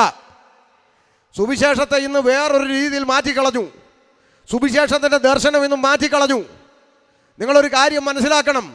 ദൈവമില്ല എന്ന് പച്ചയ്ക്ക് പറയുന്ന നിരീശ്വരവാദികൾ ഈ കൊല്ലം പട്ടണത്തിലും കേരളത്തിലെ ഓരോ ജില്ലയിലും ദൈവമില്ല എന്ന് പരസ്യമായി പ്രസംഗിക്കുന്ന നിരീശ്വരവാദികൾ നല്ല മേന്മയേറിയ നല്ല ഫ്ലാറ്റിലും നല്ല BMW, ഓഡി, ബെൻസ്, ജാഗ്വാറിലൊക്കെ സഞ്ചരിച്ചുകൊണ്ട് ദൈവമില്ലൊരു കുന്തമില്ലെന്ന് പറയുന്ന ആളുകൾ, ഈ നിരീശ്വരവാദികൾ ഇവിടെ BMW-ലും ബെൻസിലും ജാഗ്വാറിലും സഞ്ചരിച്ച് ജീവിക്കുമ്പോൾ ഇവിടെ ദൈവത്തെ അറിഞ്ഞവനൊരു പാട്ട മാരുതിക്കാറും വെച്ച് വിറപ്പിക്കുക. കൃപയാൽ ഒരു കാർ ദൈവം തന്നു. അപ്പോൾ പാസ്റ്റർ അങ്ങോട്ട് അടുത്ത അതിൻ്റെ കൂടെ പാസ്റ്ററും കൂടെ ഒരു ഇഞ്ചക്ഷൻ. ഇതൊന്നും ആയിട്ടില്ല ബ്രദറെ, ദൈവം തുടങ്ങിയിട്ടേ ഉള്ളൂ. ചുമ്മാ വേറെ വല്ല പണിയും നോക്കേ. സ്തോത്രം. എടാ, ദൈവമില്ലെന്ന് പറയുന്നവൻ ഇവിടെ BMW-ലും ഓഡിയിലും ബെൻസിലും ഒക്കെ സഞ്ചരിക്കുമ്പോൾ ഈ പാട്ടക്കാർ കിട്ടിയതാണോ നിന്റെ പ്രിവിലേജ്? അല്ല. ഈ ഉലകത്തിലെ ഏതൊരു പദവിയിലിരിക്കുന്നവൻ്റെ മുഖത്ത് നോക്കി ചോദിക്കാം. BMW, ഓഡിയും ജാഗ്വാറും ബെൻസും ഒക്കെ ഉള്ളവനോട് മുഖത്ത് നോക്കി ചോദിക്കാം. ഇവിടുത്തെ പഞ്ചായത്ത് മെമ്പറോടും പ്രസിഡന്റിനോടും പ്രധാനമന്ത്രിയോടും മുഖ്യമന്ത്രിയോട് ചോദിക്കാം. ഈ അണ്ടകടാകത്തെ മുഴുവൻ സൃഷ്ടിച്ച മഹാദൈവത്തെ പിതാവേ എന്ന് വിളിക്കാനുള്ള പുത്രത്വത്തിന്റെ അവകാശം, പുത്രത്വത്തിന്റെ ആത്മാവിനെ അവൻ എനിക്ക് തന്നിട്ടുണ്ട്. അത് നിനക്കുണ്ടോ? അതാണ് ദൈവമക്കളുടെ പ്രിവിലേജ്. അതാണ് ദൈവമക്കൾക്ക് ലഭിച്ച ലോട്ടറി. മനസ്സിലായോ? ജീവനുള്ള ദൈവത്തെ പിതാവേ എന്ന് വിളിക്കാനുള്ള പുത്രത്വത്തിന്റെ അവകാശം. അതാണ് എനിക്കും നിനക്കും കിട്ടിയ ലോട്ടറി. അതാണ് യേശുക്രിസ്തുവിനെ അറിഞ്ഞതുകൊണ്ട് ലഭിച്ച ബോണസ്. അതിൻ്റെ കൂടെ വല്ലതും നന്മ കിട്ടുന്നെങ്കിൽ, ഭൗതിക നന്മ കിട്ടുന്നെങ്കിൽ സ്തോത്രം പറഞ്ഞ് മേടിച്ചോ. മേടിക്കുമ്പോൾ മനസ്സിലൊരു ചിന്തയും കൂടെ വേണം. കിട്ടിയാൽ സ്തോത്രം, കിട്ടിയില്ലെങ്കിൽ പരാതിയില്ല. അതാ ക്രിസ്തീയ ജീവിതം. ഇനി കിട്ടിയോ അപ്പോഴും മനസ്സിൽ കുറിച്ചിട്ടോണം, നാളെ ഈ ജഡശരീരത്തിൽ ഒരൊറ്റ രോഗം വന്നാൽ മതി, കിട്ടിയതൊക്കെ 1 മാസം കൊണ്ട് തീർന്നു പോകും. അപ്പോഴും നഷ്ടപ്പെടാത്ത ഒന്നേ ഉള്ളൂ, ദൈവം നിനക്ക് തന്ന നിത്യത, ആ പുത്രത്വത്തിൻ്റെ അവകാശം. അതൊരിക്കലും നഷ്ടപ്പെടാതെ സൂക്ഷിക്കുക എന്നുള്ളതാണ് ദൈവമക്കളുടെ ദൗത്യം. അതാ നമ്മുടെ അഭിമാനം. ഞാൻ നിങ്ങൾക്ക് അറിയുന്നൊരു ഭാഗം, അത് തെളിയിക്കാൻ നിങ്ങൾക്കറിയുന്നൊരു വേദഭാഗം പറഞ്ഞു വിടാം. എടുക്കേണ്ട വിഷയം വേറെ കിടക്കുക, പറഞ്ഞു വിടാം. നിങ്ങൾക്കറിയുന്ന ഒരാളെ പറയട്ടെ. വേദപുസ്തകത്തിൽ ഐത്യോപ്യ രാജ്ഞിയുടെ സകല ഭണ്ഡാരത്തിനും മേൽവിചാരകനായിരിക്കുന്ന ഒരു അധികാരി, പേരെന്താ? പറ. ബൈബിൾ അറിയുന്നവർ പറ. ഷണ്ണൻ എന്ന് പറയുന്ന അധികാരി, സകല ഭണ്ഡാരത്തിനും മേൽവിചാരകൻ. ഇന്നത്തെ കമ്പ്യൂട്ടർ പിള്ളേരുടെ ഭാഷയിൽ പറഞ്ഞാൽ ധനകാര്യ വകുപ്പ് മന്ത്രി ആണോ? ആ മനുഷ്യൻ കുതിരപ്പുറത്ത് കുതിരവണ്ടിയിൽ യാത്ര ചെയ്ത് പോകുമ്പോൾ ആ ഒറ്റ മനുഷ്യനെ നേടാൻ വേണ്ടി ഫിലിപ്പോസ് ഉപദേശി അയച്ചു പരിശുദ്ധാത്മാവ്. കേൾക്കുന്നുണ്ടോ? ഹലോ, ഒറ്റ മനുഷ്യനെ നേടാൻ അയച്ചെന്ന്. എവിടെ? ആൾക്കൂട്ടമുള്ള കവലയിലോട്ടല്ല അയച്ചത്, പിന്നെ നിർജ്ജന പ്രദേശത്തോട്ടാണ് അയച്ചത്. ഒരാളെ നേടാൻ. ഞങ്ങൾ ഉപദേശിമാർ കവലയിൽ നിന്ന് പോസ്റ്റിനോടും മരത്തോടും പ്രസംഗിക്കുന്നവരാ. അത്ര പുച്ഛത്തോടെ അതിനെ കാണണ്ട. കാരണം ഒരുത്തനെ നേടാനായിരിക്കും, ഒരു കടയിലിരിക്കുന്നവനെയോ കടത്തിണ്ണയിലിരിക്കുന്നവനെയോ നേടാനായിരിക്കും പരിശുദ്ധാത്മാവ് തൻ്റെ അഭിഷിക്തന്മാരെ അയക്കുന്നത്. ആമേൻ. ഒരുത്തനെ നേടാം. മനസ്സിലാകുന്നുണ്ടോ? ആമേൻ. കാര്യം ഒരാത്മാവിൻ്റെ വില മുഴു ലോകത്തേക്കാൾ വലുതാ. അപ്പോഴാ ഇവിടെ കുറേ പേര് നമ്മളിപ്പോൾ എണ്ണത്തി പെരുകിയെന്ന് വല്ല കഥയുണ്ടോ? 120 വർഷം പൊട്ടനെ പോലെ തെരുവിൽ നിന്ന് പ്രസംഗിച്ച നോഹ നേടിയത് വെറും 8 പേരെ. വെറും 8 പേരെ. 120 വർഷം പൊട്ടനെ പോലെ പ്രസംഗിച്ചിട്ട് പുറത്തുനിന്ന് ഒരുത്തനെ നേടാത്ത നോഹ ഇന്നെങ്ങാണുമായിരുന്ന ട്രോളന്മാർ ട്രോളി കൊന്നേനെ അല്ലേ? സ്വർഗത്തിലെ ദൈവം നോഹയെ ട്രോളിയില്ല. ഒരു കുഴപ്പമില്ല, പറയാനുള്ളത് പറഞ്ഞല്ലോ. കയറാൻ ഇഷ്ടമുള്ളവൻ കയറിയാൽ മതി. എണ്ണത്തിൽ പെരുക്കുന്ന ദൈവമല്ല വേദപുസ്തകത്തിലെ ദൈവം. എണ്ണത്തിൽ പെരുകുന്നത് ഈ പ്രസാദിക്കാനാണെങ്കിൽ ദൈവം പ്രസാദിക്കേണ്ട ബിവറേജിൻ്റെ തിണ്ണയല്ല, അവിടെ ഇപ്പം പെരുക്കം. അതുകൊണ്ട് പഠിച്ച് കീപ്പോട്ട് പോവല്ലേ. സ്തോത്രം. ഇന്നാൾ ഒരുത്തൻ പറഞ്ഞു, നിങ്ങൾ വലിയ വിമർശിക്കുകയൊക്കെ ചെയ്യുന്നു. ഞാനെങ്കിലും വേണ്ടേ പറയാൻ? ഞാനെങ്കിലും വേണ്ടേ? ഞാൻ പറഞ്ഞോളാം. വിമർശിക്കുന്നു, നിങ്ങളുടെ ചർച്ച എത്ര ഉണ്ടെന്ന്. ഞാൻ പറഞ്ഞു, ഞങ്ങളുടെ ചർച്ച എല്ലാം കൂടെ വന്ന 60-65 പേരൊക്കെ ഉള്ളൂ എൻ്റെ മാതൃസഭയിൽ. അത്രേ ഉള്ളൂ. ഞങ്ങളുടെ ബ്രദറിൻ്റെ അടുക്ക വന്ന് നോക്ക്, ആരാധന കഴിഞ്ഞ് 1000ങ്ങളാണ് വരുന്നതെന്ന്. ഞാൻ പറഞ്ഞു, ഇനിയിപ്പോൾ ഞാൻ എന്നാ ചെയ്യാനാ? ലഗ്യോൻ 6000 ഉണ്ട്, ശിഷ്യന്മാർ 12 ഉള്ളൂ. അതിനിപ്പോൾ എനിക്ക് എന്നാ ചെയ്യാൻ പറ്റും? എടാ, ലഗ്യോൻ 6000 ഉണ്ടെന്ന്, ശിഷ്യന്മാരെന്ന് പറഞ്ഞാൽ ആ വാക്യത്തിനൊരു എന്താ പ്രത്യേകതയുണ്ട്. നിങ്ങൾ എൻ്റെ വചനത്തിൽ നിലനിൽക്കുന്നു എങ്കിൽ നിങ്ങൾ വാസ്തവമായി എൻ്റെ ശിഷ്യന്മാരാ. വചനത്തിൽ നിൽക്കുന്നവരാ ശിഷ്യന്മാർ. അവർ 12 ഉള്ളൂ, യൂദാ ഒഴികെ 11 ഉള്ളൂ. വചനം വിട്ടു നടക്കുന്ന ലഗ്യോന്മാർ 1000 ഉണ്ടെന്ന് പറഞ്ഞിട്ട് വലിയ കാര്യമൊന്നുമില്ല. അതുകൊണ്ട് എണ്ണത്തിൽ ഞങ്ങൾ വലിയ പെരുക്കമൊന്നും വേണ്ട. ചെറിയ കൂട്ടമേ, മെഗാ ചർച്ച നിത്യതയില്ല. ഈ ചെറിയ കൂട്ടം എല്ലാം കൂടെ കുഞ്ഞാടിൻ്റെ മുമ്പിൽ എത്തുന്ന ഒരു നിമിഷം ഇതിൻ്റെ അകത്തുണ്ട്. ആർക്കും എണ്ണിക്കൂടാൻ കഴിയാത്ത വലിയൊരു പുരുഷാരം. അവിടെ മെഗാ ചർച്ച, ഇവിടെ ചെറിയ കൂട്ടം മതി. അനക്കുമൊക്കെ പോയല്ലോ. സ്തോത്രം. അപ്പം ശ്രദ്ധിച്ചേ. അപ്പം അതുകൊണ്ട് ഒരൊറ്റ മനുഷ്യനെ നേടാൻ വേണ്ടി നിർജ്ജന പ്രദേശത്തേക്ക് അയച്ചു. വിഷയം അതല്ല. കുതിരപ്പുറത്ത് യാത്ര ചെയ്യുമ്പോൾ സുവിശേഷം കേട്ടു. കുതിരവണ്ടിക്കകത്തിരുന്ന് സുവിശേഷം കേട്ടു. രഥം നിർത്താൻ കൽപ്പിച്ചു. വഴി കുളം കണ്ടപ്പോൾ ഈ അധികാരി, ധനകാരി വകുപ്പ് മന്ത്രി പറയുക, ദേ കുളം, എനിക്ക് എന്ത് ചെയ്യണം? സ്നാനപ്പെടണം. ശ്രദ്ധിച്ച് കേട്ടോണേ. ആ മനുഷ്യൻ സ്നാനപ്പെട്ടു. ചോദ്യം നിങ്ങളോടെ, ഈ മനുഷ്യൻ നാട്ടുകാരുടെ ഭാഷയിൽ പറഞ്ഞാൽ ഈ കലക്കവെള്ളത്തിൽ, പോത്തിനെ കുളിപ്പിക്കുന്ന കലക്കവെള്ളത്തിൽ മുങ്ങി സ്നാനപ്പെടുത്തുന്നവരാ പെന്തിക്കോസുകാരൻ്റെ നാട്ടുകാർ പറയുന്നത്. ആയിക്കോട്ടെ. ഈ പോത്തിനെ കുളിപ്പിക്കുന്ന കലക്കവെള്ളത്തിൽ ഈ ധനകാര്യ വകുപ്പ് മന്ത്രി ഇറങ്ങി മുങ്ങി സ്നാനപ്പെട്ടിട്ട് ഇനി അയാൾക്ക് കിട്ടേണ്ടുന്ന ഭൗതിക നന്മ എന്താണെന്ന് നിങ്ങൾ ആരെങ്കിലും എനിക്കൊന്ന് പറഞ്ഞതാ? ഇനി വല്ലതും കിട്ടാനുണ്ടാച്ചാ? ഓൾറെഡി അധികാരി, അതും സകല ഭണ്ഡാരത്തിൻ്റെ മേൽവിചാരകൻ, എല്ലാ പദവിയും പവറും പണവും കൂടെ ഉണ്ട്. ഇനി എന്തിനാ അയാൾ വെള്ളത്തിൽ മുങ്ങണം? ഇന്ന് രാത്രി കേട്ടോ, ആ മനുഷ്യൻ്റെ അകത്ത് പരിശുദ്ധാത്മാവ് കൊടുത്ത വെളിപ്പാട്, നിനക്ക് ലഭിച്ചിരിക്കുന്ന പദവിയേക്കാളും, നീ ഇന്ന് അനുഭവിക്കുന്ന സമ്പത്തിനേക്കാളും, നീ ഇരിക്കുന്ന കസേരയെക്കാളും, നിനക്കിന്ന് ജീവിതത്തിൽ ലഭിച്ച സകല ഭൗതിക നന്മകളെക്കാളും വലുതാണ് നിത്യത എന്ന് പറയുന്നത്. നിത്യത. ആ പ്രകാശനം പരിശുദ്ധാത്മാവ് അധികാരിയുടെ ഹൃദയത്തിൽ കൊടുത്തപ്പോൾ വഴിയിൽ കണ്ട കുളത്തിലിറങ്ങി സ്നാനപ്പെടാൻ തീരുമാനിച്ചു. ആ ദർശനമാണ് പെന്തക്കോസ്തിലെ പിതാക്കന്മാരുടെ ചങ്കിൽ ലഭിച്ച വെളിച്ചം. അതുകൊണ്ട് ആ പെന്തക്കോസ് ചരിത്രം വായിക്കുമ്പോൾ എഴുതി വച്ചിരിക്കുന്നത്, ആമേൻ, ന്യായമായി ലഭിക്കേണ്ടുന്ന അവകാശങ്ങൾ ഓഹരിയും തരത്തില്ലെന്ന് പറഞ്ഞ് കുടുംബക്കാരിറക്കി വിട്ടപ്പോൾ കൊച്ചു കുഞ്ഞുങ്ങളെ പിടിച്ചുകൊണ്ട് തിരുവല്ല ബസ് സ്റ്റാൻഡിൽ വന്ന് തെക്കോട്ട് പോകണോ വടക്കോട്ട് പോകണോ എന്നറിയാതെ നിന്നിടത്ത് നിന്ന് ആമേൻ ദൈവത്തിൻ്റെ കരം അനുഗ്രഹിച്ചു മാനിച്ച് ദൈവം അവരെ ആമേൻ മാനിച്ചതിൻ്റെ ഫലമാണ് ഇന്ന് നമ്മളിവിടെ സന്തോഷത്തോടിരുന്ന് കൂട്ടുന്നത്. സ്തോത്രം. മനസ്സിലായോ? അവർ സകലത്തെക്കാളും വലുത് നിത്യതയാണെന്നുള്ള കാഴ്ചപ്പാട് അകത്ത് കയറി അവർക്കുണ്ടായിരുന്ന ലോകത്തിൻ്റെ നന്മയൊക്കെ ചപ്പെന്നും ചവറെന്നും കണ്ട് അവർ വലിച്ചെറിഞ്ഞു. എൻ്റെ ഭാഷ ഞാൻ ഇങ്ങനെ പറയാം, അന്ന് അവർ വലിച്ചെറിഞ്ഞത് ഇന്ന് പുതിയ തലമുറ കുനിഞ്ഞു പറക്കുന്നു. അന്ന് അവർ വലിച്ചെറിഞ്ഞത് കുനിഞ്ഞു പറക്കുന്നു. സപ്പോർട്ടായിട്ട് നമ്മുടെ ദൈവദാസന്മാരിന്ന് അത് സാരമില്ല, കാലമൊക്കെ കാലം മാറുമ്പോൾ കോലം മാറുന്ന ഉപദേശം അല്ല ഉപദേശി വേദപുസ്തകം. ആകാശം മാറിയാലും ഭൂമി ഒഴിഞ്ഞു പോയാലും വള്ളിപുള്ളി മാറാത്ത ദൈവവചനം കാലത്തിനൊത്ത് മാറ്റാനൊന്നും ആരും നിൽക്കരുത്. ആമേ, കാലത്തിനൊത്ത് ഓടുന്ന വചനമല്ല, നാടോടുമ്പോൾ നടുവേ ഓടുന്നതല്ല. ചേരയത്തിൻ്റെ നാട്ടിൽ ചെന്ന് നടുക്കണ്ടം തിന്നണമെന്ന് പറയുന്ന തിയോളജി ഒന്നും വേദപുസ്തകത്തിലില്ല. ആമേ, ദാനിയേല് പറയും, ഞാൻ പാർക്കുന്നത് രാജാവിൻ്റെ കൊട്ടാരത്തിൽ, കാര്യമൊക്കെ ശരിയാ എന്ന് കരുതി നീ കഴിക്കുന്ന ഭോജനം കൊണ്ടും നീ കുടിക്കുന്ന വീഞ്ഞു കൊണ്ടും ഞാൻ എന്നെ തന്നെ അശുദ്ധനാക്കുമെന്ന് നീ വിചാരിക്കണ്ട.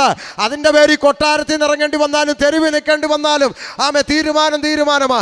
മൊർദെഖായി എന്ന് പറയുന്നു. മൊർദെഖായി പറയും, അതെ കാര്യമൊക്കെ ശരിയാ, പക്ഷേ ആമേ ഞാനല്ലാതെ ഒന്നിൻ്റെ മുമ്പിൽ കുമ്പിടരുതെന്ന് കയ്യിലിരിക്കുന്ന പ്രമാണം എന്നെ പഠിപ്പിക്കുമ്പോൾ ഹാമാന്റെ മുമ്പിൽ കുമ്പിട്ടിട്ട് കിട്ടുന്ന ഒരു പദവിയും എനിക്ക് വേണ്ട.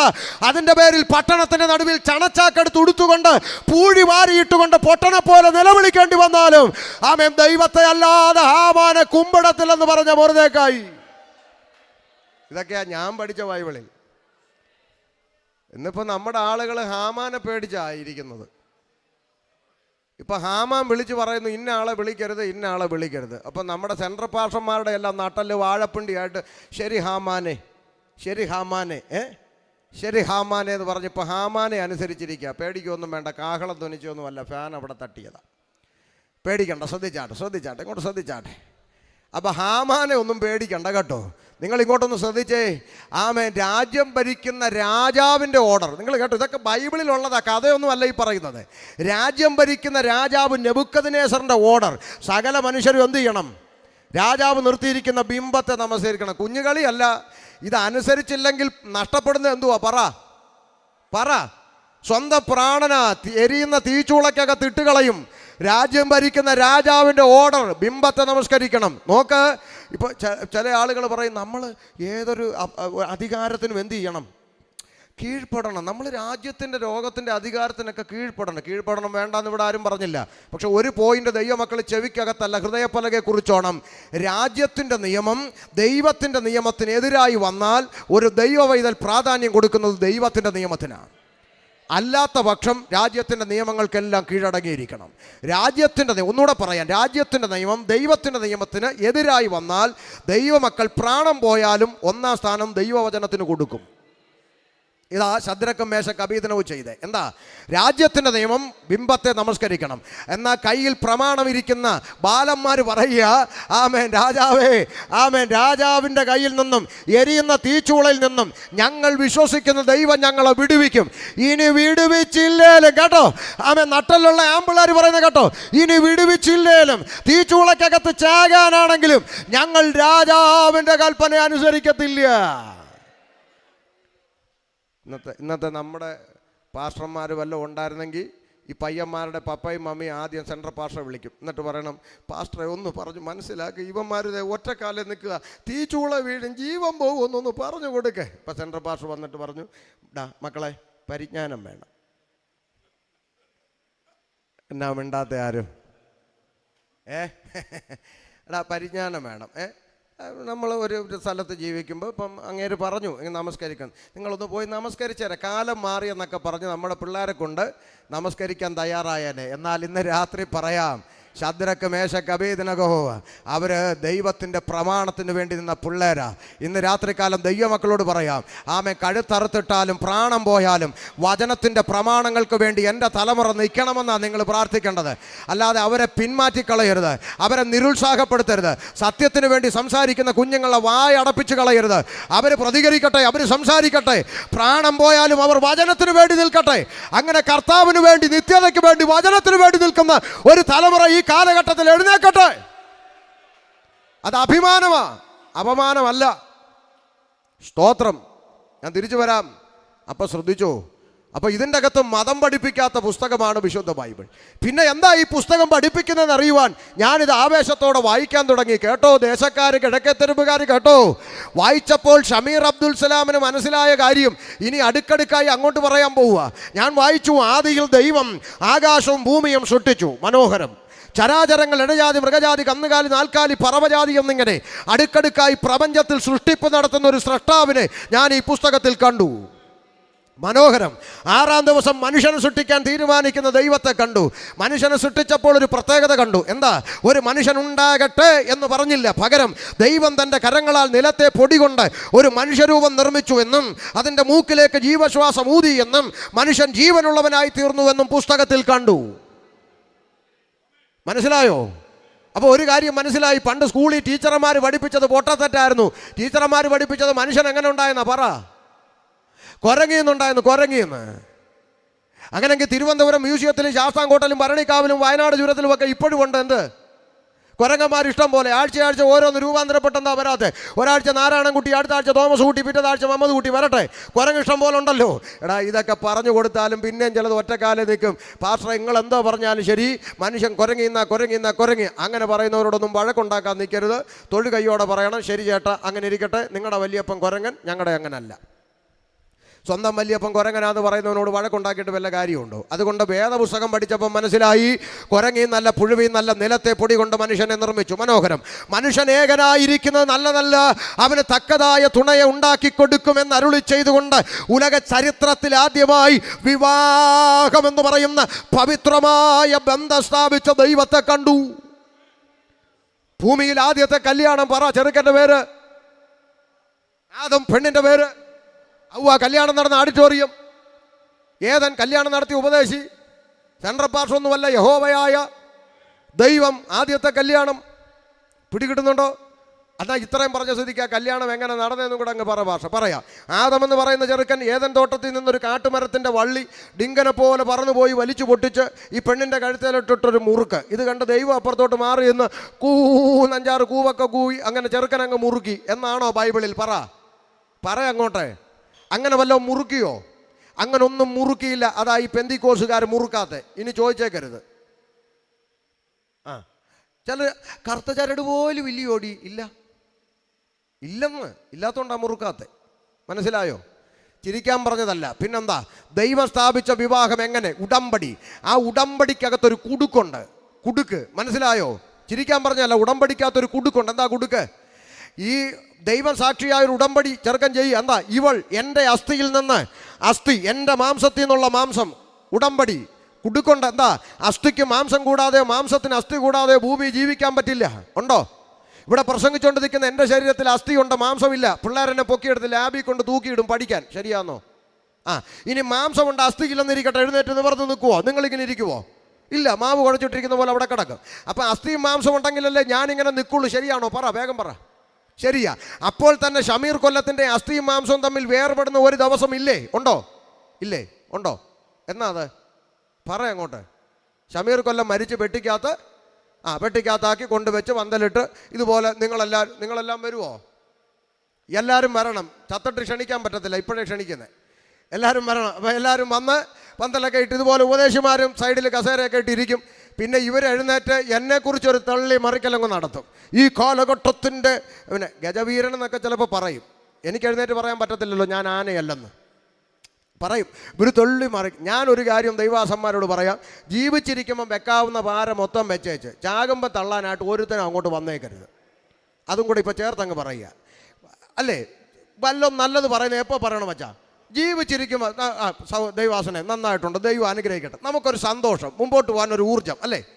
അതാ ജീവിച്ചിരിക്കുമ്പം ഉള്ള പാര മൊത്തം വെച്ചേച്ച് ചാകുമ്പോൾ തള്ളാനായിട്ട് ആരും വരണം. അപ്പോൾ ചത്ത് കഴിഞ്ഞ് പെട്ടി കൊണ്ടുവച്ച് പെട്ടിയെല്ലാം പ്രാർത്ഥിച്ചുകൊണ്ട് കല്ലറെ കൊണ്ടുവച്ചിട്ട് മണ്ണുമൊക്കെ ഇട്ട് നിങ്ങളെല്ലാം പോയി ഉഴുന്നുവടയും ചായം കഴിച്ച് എല്ലാവരും പിരിഞ്ഞ് മണിക്കൂറുകൾ കഴിയുമ്പോൾ എൻ്റെ അസ്ഥിയും മാംസവും വേർപെട്ട് മണ്ണിൽ അരിഞ്ഞു ചേരുന്നത് മരണമെന്ന പ്രോസസ്സിലൂടെ അല്ലേ? അങ്ങനെയാണെങ്കിൽ ദൈവം യോജിപ്പിച്ച വിവാഹബന്ധത്തിൻ്റെ പ്രത്യേകത മരണത്താലല്ലാതെ ദൈവം യോജിപ്പിച്ചതിന് മനുഷ്യൻ വേർപിരിക്കാൻ കഴിയാത്ത പവിത്രമായ ബന്ധമാണ് ഭൂമിയിൽ ദൈവം സ്ഥാപിച്ച വിവാഹം. മനസ്സിലായോ? ഇത് മനുഷ്യൻ്റെ ബുദ്ധിക്കകത്ത് മനസ്സിലായപ്പോൾ അവൻ്റെ തലയ്ക്കകത്ത് ചിന്തിച്ചു, ചാകുന്നവരെ ഇതിനെയൊക്കെ ചുമക്കേണ്ടി വരുമല്ലോ എന്നോർത്തപ്പോൾ യവൻ കണ്ടുപിടിച്ച സൂത്രമാണ് മുറുക്ക്. കാര്യത്തിൻ്റെ ഗൗരവം പിടികിട്ടിയോ? മുറുക്കാകുമ്പോൾ ഈ ദേഷ്യം വരുമ്പോൾ ഇത് വലിച്ചു പൊട്ടിച്ചിട്ട് എനിക്ക് നിന്നെ വേണ്ടാടി എന്ന് പറയുമ്പോൾ ഇവൻ നൈസായിട്ട് ഊര. അങ്ങനെ ഓടി നടന്ന് മുറുക്കാൻ വേണ്ടി അവൻ കണ്ടുപിടിച്ചാണ് മുറുക്ക്. മനസ്സിലായോ? അതുകൊണ്ടാണ് ചിലരെന്ന് തുണി മാറുന്ന പോലെ ഓടി നടന്ന് മുറുക്കുന്നത്. പിടികിട്ടിയോ? അതുകൊണ്ട് ഒന്നും മുറുക്കിയില്ല. ഒരു മുറുക്കുമില്ലേലും ദൈവ കുഞ്ഞുങ്ങൾ സമാധാനത്തോട് സ്വസ്ഥതയോടെ ദൈവമക്കളെ സമാധാനത്തോടെ ജീവിക്കാൻ കാരണം ദൈവത്താൽ യോജിപ്പിക്കപ്പെടണം. കല്യാണമല്ലാത്തത് കൊണ്ട് അത്രയും പറഞ്ഞ് ആ ഭാഗം വിടുന്നു. ശ്രദ്ധിച്ചാട്ടെ. അപ്പോൾ ഉലകത്തിൽ ആദ്യത്തെ കല്യാണം കുടുംബജീവിതം. ഇനിയിപ്പോൾ വേണമെങ്കിൽ പുറത്ത് കേൾക്കുന്നവരൊരു ഭാഷയ്ക്ക് പിന്നെ അങ്ങനെയുള്ള ദൈവം ലോകത്തിൽ ആദ്യമായിട്ട് 2 മനുഷ്യനെ സൃഷ്ടിച്ചു. ആദമ്മ അതിന് 6 മാസം മുമ്പേ ഞങ്ങളുടെ ദൈവം സൃഷ്ടിച്ചായിരുന്നു 2 പേർ. എന്നാൽ പിന്നെ സ്റ്റേജിലോട്ട് കയറി വന്ന് മൈക്ക് തരാം, ആ 2 പേരുടെ പേരൊന്ന് പറ. ഞാനും പഠിക്കട്ടെ, എനിക്കും പഠിക്കണം അല്ലേ? ഉലക ചരിത്രത്തിൽ ഏത് മതക്കാരനോടും ഭൂമിയിൽ ആദ്യത്തെ മനുഷ്യരാരാന്ന് ചോദിച്ചാൽ സകല എണ്ണവും പറയുന്ന 2 പേരെ ഇന്ന് വരെ കേട്ടിട്ടുള്ളൂ, ആദാമും ഹവ്വായും. അത് ലോകത്തോട് ആദ്യം പറഞ്ഞത് ഈ പുസ്തകമാണ്.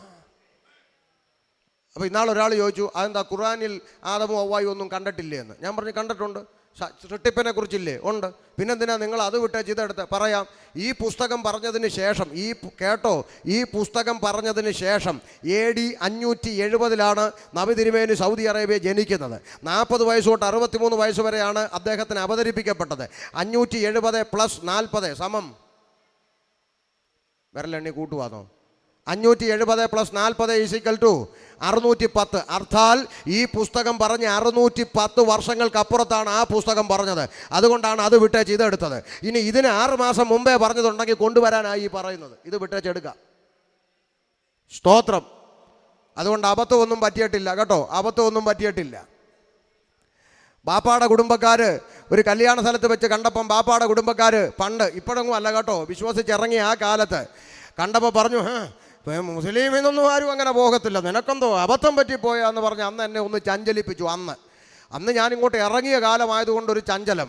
അപ്പോൾ അന്നൊരു ഉപദേശി കണ്ടപ്പോൾ ചോദിച്ചു, ഉപദേശി എന്നെപ്പോലെ വിശ്വാസത്തിൽ വന്ന വേറെ ആരെങ്കിലും കേരളത്തിൽ ഉണ്ടോ എന്ന് ചോദിച്ചു, ഒരു സമാധാനത്തിന്. അപ്പോൾ പുള്ളിക്കാരൻ പറഞ്ഞു, പാസ്റ്റർ നസീർ ആലപ്പുഴയിലുണ്ടെന്ന്. നമ്പർ ഒന്ന് തരാൻ പറഞ്ഞു. മേടിച്ചു, നേരെ വിട്ട് ആലപ്പുഴയ്ക്ക്. അവിടെ ചെന്ന് നസീർ പാസ്റ്ററെ കണ്ടു. അപ്പോൾ ഞാൻ ചോദിച്ചു, നസീർ പാസ്റ്റർ എന്നാ വിശ്വാസത്തിൽ വന്നേ? എന്നോട് ചോദിച്ചു, നീ എന്നാ വന്നേ? ഞാൻ പറഞ്ഞു, ഞാൻ ഇപ്പോൾ 2002 ഇറങ്ങിയുള്ളൂ. ഞാൻ 94 ഇറങ്ങിയെന്ന്.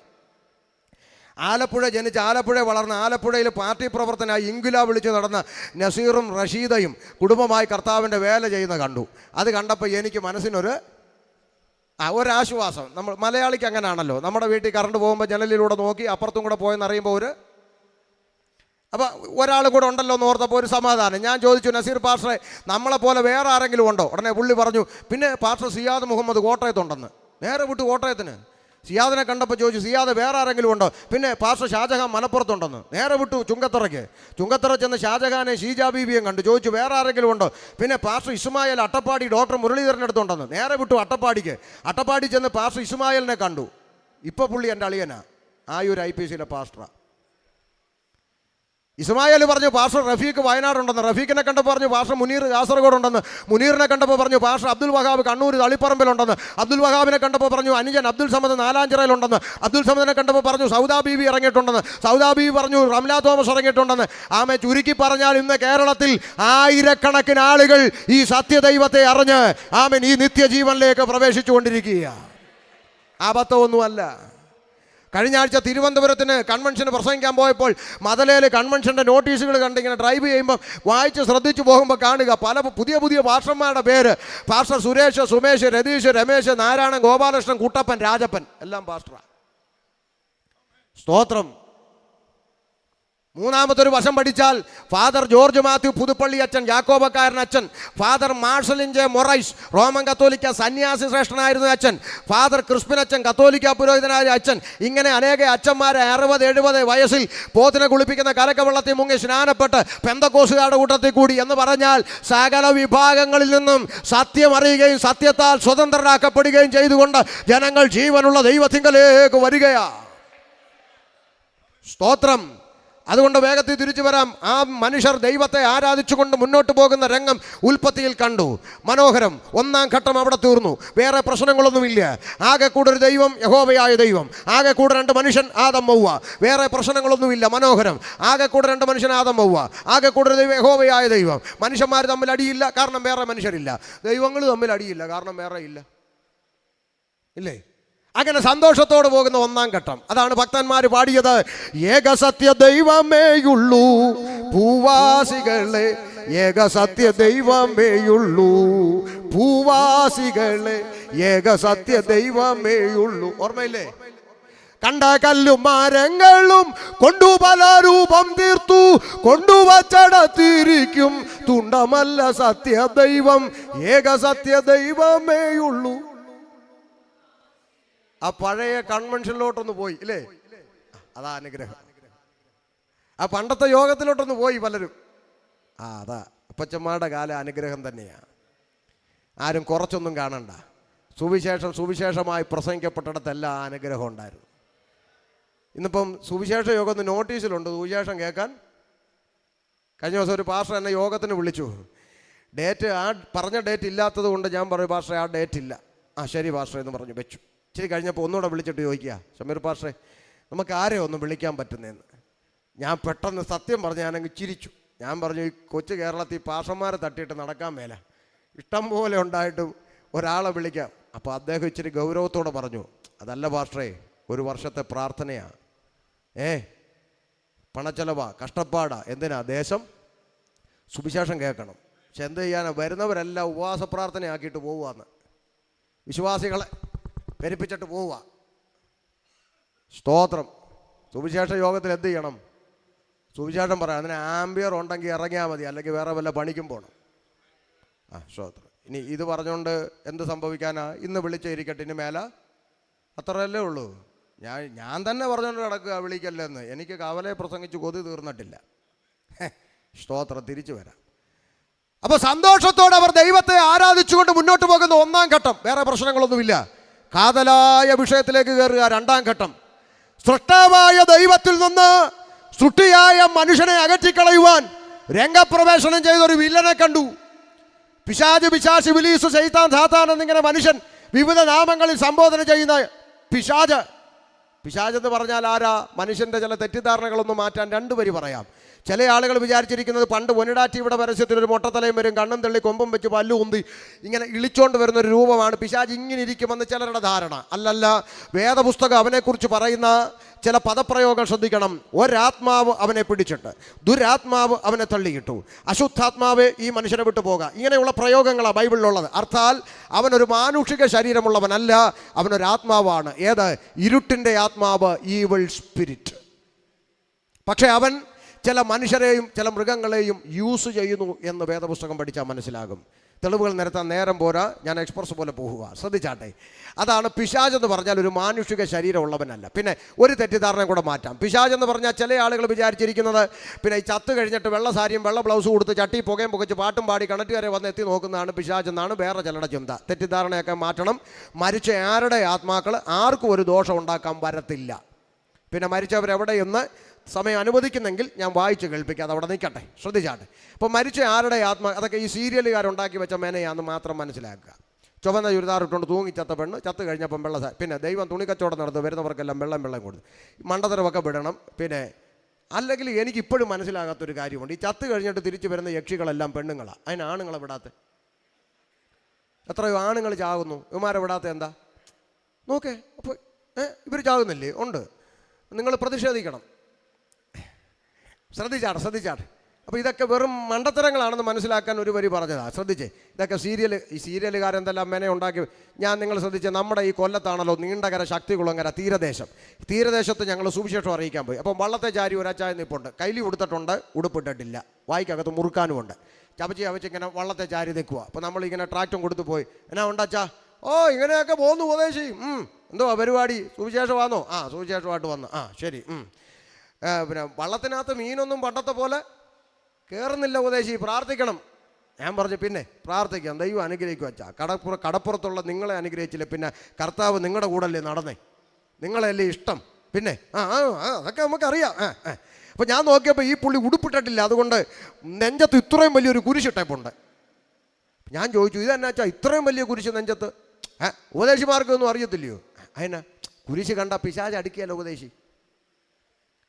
ഞാൻ പറഞ്ഞു, ഞാൻ ഈ ബൈബിള് തുടക്കം മുതൽ ഒടുക്കം വരെ വായിച്ചിട്ടും അങ്ങനൊരു വാക്യം കണ്ടിട്ടില്ലല്ലോ അച്ഛാ. അതെവിടാ അച്ഛാ ആ വാക്യം? ബൈബിളിലല്ല ഉപദേശി, പിന്നെ സീരിയലിലാന്ന്. നോക്കണേ. അപ്പോൾ ഈ പുള്ളി വിചാരിക്കുന്നത് സീരിയലിൽ പിശാച് വെള്ളസാരിയും ബ്ലൗസും കൊടുത്ത് പുകയും പുകച്ച് വരുന്നെന്നും അച്ഛൻ കുരിശെടുത്ത് കാണിക്കുന്നു, കുരിശിൽ നിന്ന് പ്രകാശം അങ്ങോട്ട് അടിക്കുന്നു, പിശാച് അലറിക്കൊണ്ട് ഓടുന്നു. അപ്പോൾ ഈ പാവപ്പെട്ടവൻ്റെ മനസ്സിലൊരു ചിന്ത അറിഞ്ഞോ അറിയാതോ കയറി, കുരിശ് കണ്ടാൽ പിശാച് അടുക്കത്തില്ലെന്ന്. അപ്പം ഞാൻ ചോദിച്ചു, അങ്ങനെയാണെങ്കിൽ കേരളത്തിൽ ഏറ്റവും കൂടുതൽ കുരിശിരിക്കുന്ന ഒരു സ്ഥലമുണ്ടല്ലോ, അച്ഛനറിയാവോ? നിങ്ങൾക്കറിയാവോ? സെമിത്തേരി. മാർബിളിൻ്റെ കുരിശ്, ഗ്രാനൈറ്റിൻ്റെ കുരിശ്, തടിയുടെ കുരിശ്, സിമൻറ്റിൻ്റെ കുരിശ്, എല്ലാ കുരിശും ഇരിക്കുന്ന സ്ഥലമാണ് സെമിത്തേരി. അങ്ങനെയാണ് പിശാചിൻ്റെ പൊടി പോലും കാണാത്ത സ്ഥലം ഏതായിരിക്കണം? സെമിത്തേരി. ദൈവത്തിൻ്റെ പ്രകാശം ഇങ്ങനെ അടിച്ചുകൊണ്ടിരിക്കുന്ന സ്ഥലം ഏതായിരിക്കണം? സെമിത്തേരി. അങ്ങനെയാണെങ്കിൽ പ്രകാശം അടിക്കുന്നിടത്തല്ലേ കുർബാന കഴിക്കേണ്ടത്. പോയാലോ 10 മണി കഴിഞ്ഞാൽ രക്തം ജയം പറഞ്ഞ് അതുവഴി ഇത്രയും കുരിശുണ്ടായിട്ട്. അപ്പോഴാണ് ഈ ഇത്തിപ്പോന്നേം കഴുത്തായിട്ടുകൊണ്ട് നടക്കുക പിശാച് അടുക്കത്തിൽ നിന്ന്. ചിലർ മറച്ചു പിടിക്കുന്നു. സാരമില്ല, അറിവില്ലായ്മ ഒരു കുറ്റമൊന്നുമല്ല, അത് മനസ്സിലാകുമ്പോൾ തിരുത്തിയാൽ മതി. ഇതിലൊന്നും കഥയില്ല, മനസ്സിലായോ? അപ്പൊ പിന്നെന്താ? പിശാച് ഇരുട്ടിന്റെ ആത്മാവ് വെട്ടുകൊണ്ട് വീണവൻ. ചരിത്രം പറയാൻ നേരമില്ല. ഈ ഇരുട്ടിന്റെ ആത്മാവ് ഒറ്റ ലക്ഷ്യമേ ഉള്ളവൻ. എന്താ? നീ കൊട്ടാരക്കരയിൽ ഒരു കൊട്ടാരം പണിയുന്നതിന് പിശാച് എതിരല്ല. നീ കൊട്ടാരക്കരയിൽ വലിയ വീട് വെക്കുന്നതിന് പിശാച് എതിരല്ല. നീ ഇവിടുത്തെ ഏറ്റവും മുന്തിയ കാറ് മേടിക്കുന്നതിന് പിശാച് എതിരല്ല. ഈ ലോകത്തിൽ നീ ഏതെല്ലാം സമ്പത്ത് ഉണ്ടാക്കിയാലും ഏതെല്ലാം സ്ഥാനമാനത്തെത്തിയാലും പിശാചിന് എതിർപ്പില്ല. ഒറ്റ കാര്യത്തിലേ അവന് വിരോധമുള്ളൂ. നീ ദൈവത്തെ സ്നേഹിക്കരുത്, നീ ദൈവത്തോട് അടുക്കരുത്, നീ ദൈവപൈതലായി നിൽക്കരുത്, നിന്നെ ദൈവത്തിൽ നിന്ന് അകറ്റിക്കളയുക എന്നുള്ളതാണ് അവന്റെ ഏക ലക്ഷ്യം. ഇത് തിരിച്ചറിയണം. സൃഷ്ടാവായ ദൈവത്തിൽ നിന്ന് സൃഷ്ടിയായ മനുഷ്യനെ അകറ്റിക്കളയുവാൻ രംഗപ്രവേശനം ചെയ്തു. ചരിത്രം നിങ്ങൾക്കറിയാം, അതിലോട്ട് പോകുന്നില്ല, നേരം പോരാ. അങ്ങനെ ചുരുക്കി പറഞ്ഞാൽ ദൈവം അരുത്, ചെയ്യരുത് എന്ന് പറഞ്ഞ കൽപ്പന ലംഘിച്ചത് നിമിത്തം വേദപുസ്തകം പറഞ്ഞു, ഏകനാൽ പാപവും പാപത്താൽ മരണം ലോകത്തിൽ പ്രവേശിച്ചു. ആദാമ്യ പാപം നിമിത്തം സകല മനുഷ്യരും പാപത്തിലായി. ഇതാ വേദപുസ്തകത്തിന്റെ പഠനം. സകല മനുഷ്യരും പാപത്തിലാണ്, സകല മനുഷ്യരും പാപികളാണ്. 2026 കമ്പ്യൂട്ടർ യുഗത്തിൽ ഞങ്ങൾ ഉപദേശിമാർ കവലെ നിന്ന് വിളിച്ചു പോവുക, മനുഷ്യാദി പാപിയാണ്. പിള്ളേർ ചിരിക്കുന്നു. ബസ്സിൽ പോകുന്ന പിള്ളേർ വാവത്തി ചിരിക്കുന്നു. കവലെ നിൽക്കുന്ന ആളുകൾ ചിരിക്കുന്നു. എന്താ? കാലം മാറിയതൊന്നും ഉപദേശിമാർ അറിയുന്നില്ല. മനുഷ്യൻ കുടിലിൽ നിന്ന് കൊട്ടാരത്തിലെത്തി, ആകാശമാർഗം പറക്കാൻ തുടങ്ങി. ചൊവ്വായിലും വ്യാഴത്തിലും വീട് വെക്കാൻ പറ്റുമോ എന്ന് പഠനം. UK-യിലിരിക്കുന്ന മലയാളി ചന്ദ്രനി 30 ഏക്കർ വസ്തു മേടിച്ചു. കൽക്കരിയുടെ ട്രെയിൻ മാറി വന്ദേ ഭാരതൊക്കെ ആയി. ഉപദേശിമാർക്ക് ഇതുവരെ നേരം വെളുത്തിട്ടില്ല. ഇപ്പോഴും പറയുന്നു മനുഷ്യൻ പാപിയാന്ന്. പിള്ളേർ ചിരിക്കും. മക്കളെ, ചിരിക്കുന്ന മക്കളെ, ഒരു ചോദ്യം തിരിച്ചു ചോദിക്കട്ടെടാ. മനുഷ്യൻ ആകാശത്തൂടെ പറക്കുന്നു, സമ്മതിച്ചു. കുടിലിൽ നിന്ന് കൊട്ടാരത്തിലെത്തി, സമ്മതിച്ചു. ചന്ദ്രനി വസ്തു മേടിച്ചു, സമ്മതിച്ചു. ചൊവ്വായിലും വ്യാഴത്തിലും വീട് വെക്കട്ടെ, സമ്മതിച്ചു. കൽക്കരി ട്രെയിൻ മാറി വന്ദേ ഭാരത് ആയത് ഉപദേശി സമ്മതിച്ചടാ മക്കളെ. തിരിച്ചൊരൊറ്റ ചോദ്യം, കുഞ്ഞു ചോദ്യം. വന്ദേ ഭാരത് ആയിക്കോട്ടെ, കൽക്കരി ആയിക്കോട്ടെ, രണ്ടിൻ്റെയും പേരെന്തുവാ? ട്രെയിന്. ഈ ട്രെയിനിൽ പോയിട്ടുള്ളവരാണല്ലോ ഇല്ലേ? ഈ ട്രെയിനിൻ്റെ അകത്ത് ടോയ്ലറ്റ് എന്ന് പറഞ്ഞൊരു സംവിധാനമുണ്ട്. ടോയ്ലറ്റ്. ആ ടോയ്ലറ്റിൻ്റെ അകത്തിരിക്കുന്ന 50 രൂപയുടെ ഒരു സ്റ്റീൽ കപ്പ് ഇപ്പോഴും ചങ്ങലക്കിട്ടാണ് വെച്ചേക്കുന്നത്. എന്നാ മാറാത്തെ? എന്തെല്ലാം മാറ്റം ലോകത്ത് വന്നു. കണ്ടുപിടുത്തം മാറി, ഇൻ്റർനെറ്റ് മാറി, സയൻസ് മാറി, ടെക്നോളജി മാറിയിട്ടും ട്രെയിനിൻ്റെ ടോയ്ലറ്റിനകത്തിരിക്കുന്ന 50 രൂപയുടെ സ്റ്റീൽ കപ്പ് ഇപ്പോഴും ചങ്ങലക്കിട്ടാണ് വെച്ചേക്കുന്ന. മാറാത്ത എന്താണെന്ന് ചോദിച്ചാൽ, തരം കിട്ടിയാൽ ടോയ്ലറ്റിൽ നിന്ന് കപ്പടിച്ചുകൊണ്ട് പോകുന്ന മനുഷ്യന്മാർ ഇവിടെ ഉണ്ടെന്നുള്ള ബോധമാണത് മാറാത്തത്. പിടികിട്ടിയോ? നാളെ രാവിലെ കിഴക്കേത്തെരുവ് ബാങ്കിലോട്ട് ചെന്നാൽ, ഫെഡറൽ ബാങ്കിലോ SBIയിലോ ചെന്നാൽ 5 രൂപ വിലയുള്ള ലക്ഷ്മി പേന നൂല് കൊണ്ട് പോസ്റ്റെ കെട്ടിയിട്ടേക്കുക. എന്നാ പേന ഓടിപ്പോവുമോ? മാന്യന്മാർ വരുന്ന സ്ഥലമാണ് ബാങ്ക്. ഒന്നുകിൽ പണം ഇടാൻ അല്ലെങ്കിൽ എടുക്കാൻ. മാന്യന്മാർ വരുന്ന സ്ഥലത്ത് 5 രൂപയുടെ പേന നൂല് കൊണ്ട് കെട്ടിയിട്ടേക്കുന്നത് എന്തിനാണെന്ന് ചോദിച്ചാൽ ഉത്തരം സിമ്പിളാ. തരം കിട്ടിയാൽ 5 രൂപയുടെ പേന അടിച്ചുകൊണ്ട് പോകുന്നവനും കിഴക്കേത്തെരുവിൽ ഉണ്ട്. അർത്ഥാൽ പറഞ്ഞതിൻ്റെ താല്പര്യം, സകല മേഖലകളിലും മാറ്റം വന്നെങ്കിലും മാറ്റം വരാത്ത ഒരേ ഒരു മേഖല ഇന്നും തുടരുന്നുണ്ട്. അത് ഇരുകാലി മനുഷ്യൻ്റെ സ്വഭാവമാണ്. ഇൻ്റർനെറ്റ് മാറി, കമ്പ്യൂട്ടർ മാറി, ടെക്നോളജി മാറി, സയൻസ് മാറി, ശാസ്ത്രം മാറി, മാറാത്ത ഒന്ന് ഇരുകാലി മനുഷ്യൻ്റെ സ്വഭാവം. ശരിയാണോ? അമ്മമാരോട് ചോദിക്കട്ടെ, പണ്ട് പെൺകുഞ്ഞിനെ അയലത്തെ വീട്ടിലേപ്പിച്ചിട്ട് മാർക്കറ്റിൽ പോയവരല്ലയോ? എടീ സുമതി, കൊച്ചുപിടി ഇരിക്കട്ടെടി, ഞാൻ മാർക്കറ്റ് വരെ പോയിച്ചത് വരുന്നെന്ന് പറഞ്ഞൊരു കാലം. ഇന്ന് ജനിപ്പിച്ച സ്വന്തം അപ്പൻ്റെ അടുക്കൽ പെൺകുഞ്ഞിനെ ഒറ്റയ്ക്ക് നിർത്തിവെച്ച് മാർക്കറ്റ് വരെ പോകാൻ ധൈര്യമില്ലാത്ത അമ്മമാരുടെ നാടാണ് ഇന്ന്. ശരിയാണോ? ഉണ്ടെന്നില്ല. അമ്മമാരെ, 10 മണി തൊട്ട് 4 മണി വരെ എൻ്റെ കുഞ്ഞ് സുരക്ഷിതനാണെന്ന് ചിന്തിച്ചൊരു കാലം. എവിടായിരുന്നു അവര്? സ്കൂളിൽ. ഇന്ന് 10 മണി തൊട്ട് 4 മണി വരെ ആദി. സ്കൂളിൽ നിന്ന് തിരിച്ച് ജീവനോടെ വന്നു. പുറകെ പോലീസുണ്ടോ? ആദി. എന്താ? ഇന്ന് കലാലയങ്ങളിലും ക്യാമ്പസുകളിലും ചൂടപ്പം പോലെ വിറ്റഴിക്കപ്പെടുന്ന ലഹരി ഭാവിയുടെ തലമുറയെ കാർന്നു പിടിച്ചു കഴിഞ്ഞു. മാറ്റം വരാത്ത മേഖല മനുഷ്യന്റെ സ്വഭാവം. മിണ്ടാപ്രാണികളായ മൃഗജാലങ്ങൾ പോലും ചെയ്യാൻ അറയ്ക്കുന്ന മടിക്കുന്ന ഹീനകൃത്യങ്ങൾ 4 കാലി മൃഗത്തെ ലജ്ജിപ്പിച്ചുകൊണ്ട് 2 കാലി മനുഷ്യൻ ചെയ്തു കൂട്ടുക. ചിന്തിക്ക്. ആകാശത്തു കൂടെ പറക്കുന്ന പരുന്ത് വട്ടമിട്ട് പറക്കുന്ന കാണുമ്പോൾ ഭൂമിയിലിരിക്കുന്ന കോഴിയമ്മ എന്താ ചെയ്യുന്നേ? ചിറക് വിരിച്ച് കുഞ്ഞുങ്ങളെ അതിൻ്റെ അകത്താക്കി സംരക്ഷിക്കുന്ന ഒരു അമ്മ മനസ്സ് കോഴിയമ്മയിൽ കാണുമ്പോൾ കാമുകനോടൊപ്പം ജീവിക്കാൻ 10 മാസം വയറ്റി ചുമന്ന് നൊന്ത് പ്രസവിച്ച ചോരക്കുഞ്ഞിനെ തീരദേശത്തിൻ്റെ കടൽ ഭിത്തിയിൽ എറിഞ്ഞു കൊന്ന അമ്മ ആലപ്പുഴയിൽ. കോഴിയമ്മയല്ലേ നല്ലത്? കോഴിയമ്മയാണ് നല്ലത്. കോഴി മുട്ടയിട്ട് കഴിഞ്ഞാൽ ഉടനെ കൂകും. കൂക്കി വിളി കേൾക്കുമ്പോൾ അമ്മ മക്കളോട് പറയും, എടി കോഴി കൂവുന്നടി പോയി നോക്ക് മുട്ടയിട്ടോന്ന്. അതൊരു സിഗ്നലാ. കോഴിയമ്മ ഒരു സിഗ്നൽ തരുമ്പോൾ നിങ്ങൾ അറിഞ്ഞോ നാട്ടാരെ, ഈ അടുത്ത കാലത്ത് ഒരു അമ്മ KSRTC ബസിന്റെ പുറകിലത്തെ സീറ്റിൽ മുട്ടയിട്ടേച്ച് ഞാനൊന്നും അറിഞ്ഞില്ലേ എന്ന് പറഞ്ഞ് ഇറങ്ങിപ്പോയി. കൂകിയതുമില്ല, വിളിച്ചതുമില്ല, ആരും ഒട്ട് അറിഞ്ഞതുമില്ല. മുട്ട ഇപ്പൊ അമ്മ തൊട്ടിൽ വളരുന്നു. കോഴിയമ്മയല്ലേ നല്ലത്? ഹലോ, ഇതൊക്കെ തലേ കയറുന്നുണ്ടോ? ഞാനിവിടെ ഇരുന്നുകൊണ്ട് ഇസ്രായേലിന് എന്ത് സംഭവിക്കും വല്ല കാര്യമുണ്ടോ? സിമ്പിളാണ് ഇവിടെ പറയുന്നത്. നാളെ ഒരുത്തൻ പറഞ്ഞു, സഭ ഇവിടുന്ന് എടുക്കപ്പെട്ടാൽ പിന്നെ നടക്കാം. എടാ, നീ ആദ്യം ഇവിടുന്ന് കൂടെ പോകാൻ നോക്ക്. സഭ പോയി കഴിഞ്ഞാൽ അവൻ അനുഭവിക്കാതിരിക്കുകയോ ചേട്ടൻ നിനക്കെന്ത്? നീ ആദ്യം പറക്കുന്ന കൂട്ടത്തിൽ ഉണ്ടാകാൻ വേണ്ടി കാര്യങ്ങൾ ക്രമീകരിക്കുക. ഇസ്രായേൽ പോട്ടെ, നമുക്കെന്നെ. സഭ പോയി കഴിഞ്ഞാൽ അതാ ഇപ്പൊ ചർച്ച. എടാ, നീ സഭയുടെ കൂടെ പോകാനുള്ള കാര്യം ക്രമീകരിക്കുക. പോയി കഴിഞ്ഞാൽ അമ്മമാർ അടിക്കാൻ എന്തെങ്കിലും ആട്ടെ, നിനക്കെന്നാ? നിന്നെ ബാധിക്കുന്ന കാര്യമല്ലത്. സ്തോത്രം. ആനക്കുമൊക്കെ പോയി. ശ്രദ്ധിച്ചേ. അപ്പം മാറ്റം വരാത്ത മേഖല മനുഷ്യന്റെ സ്വഭാവം.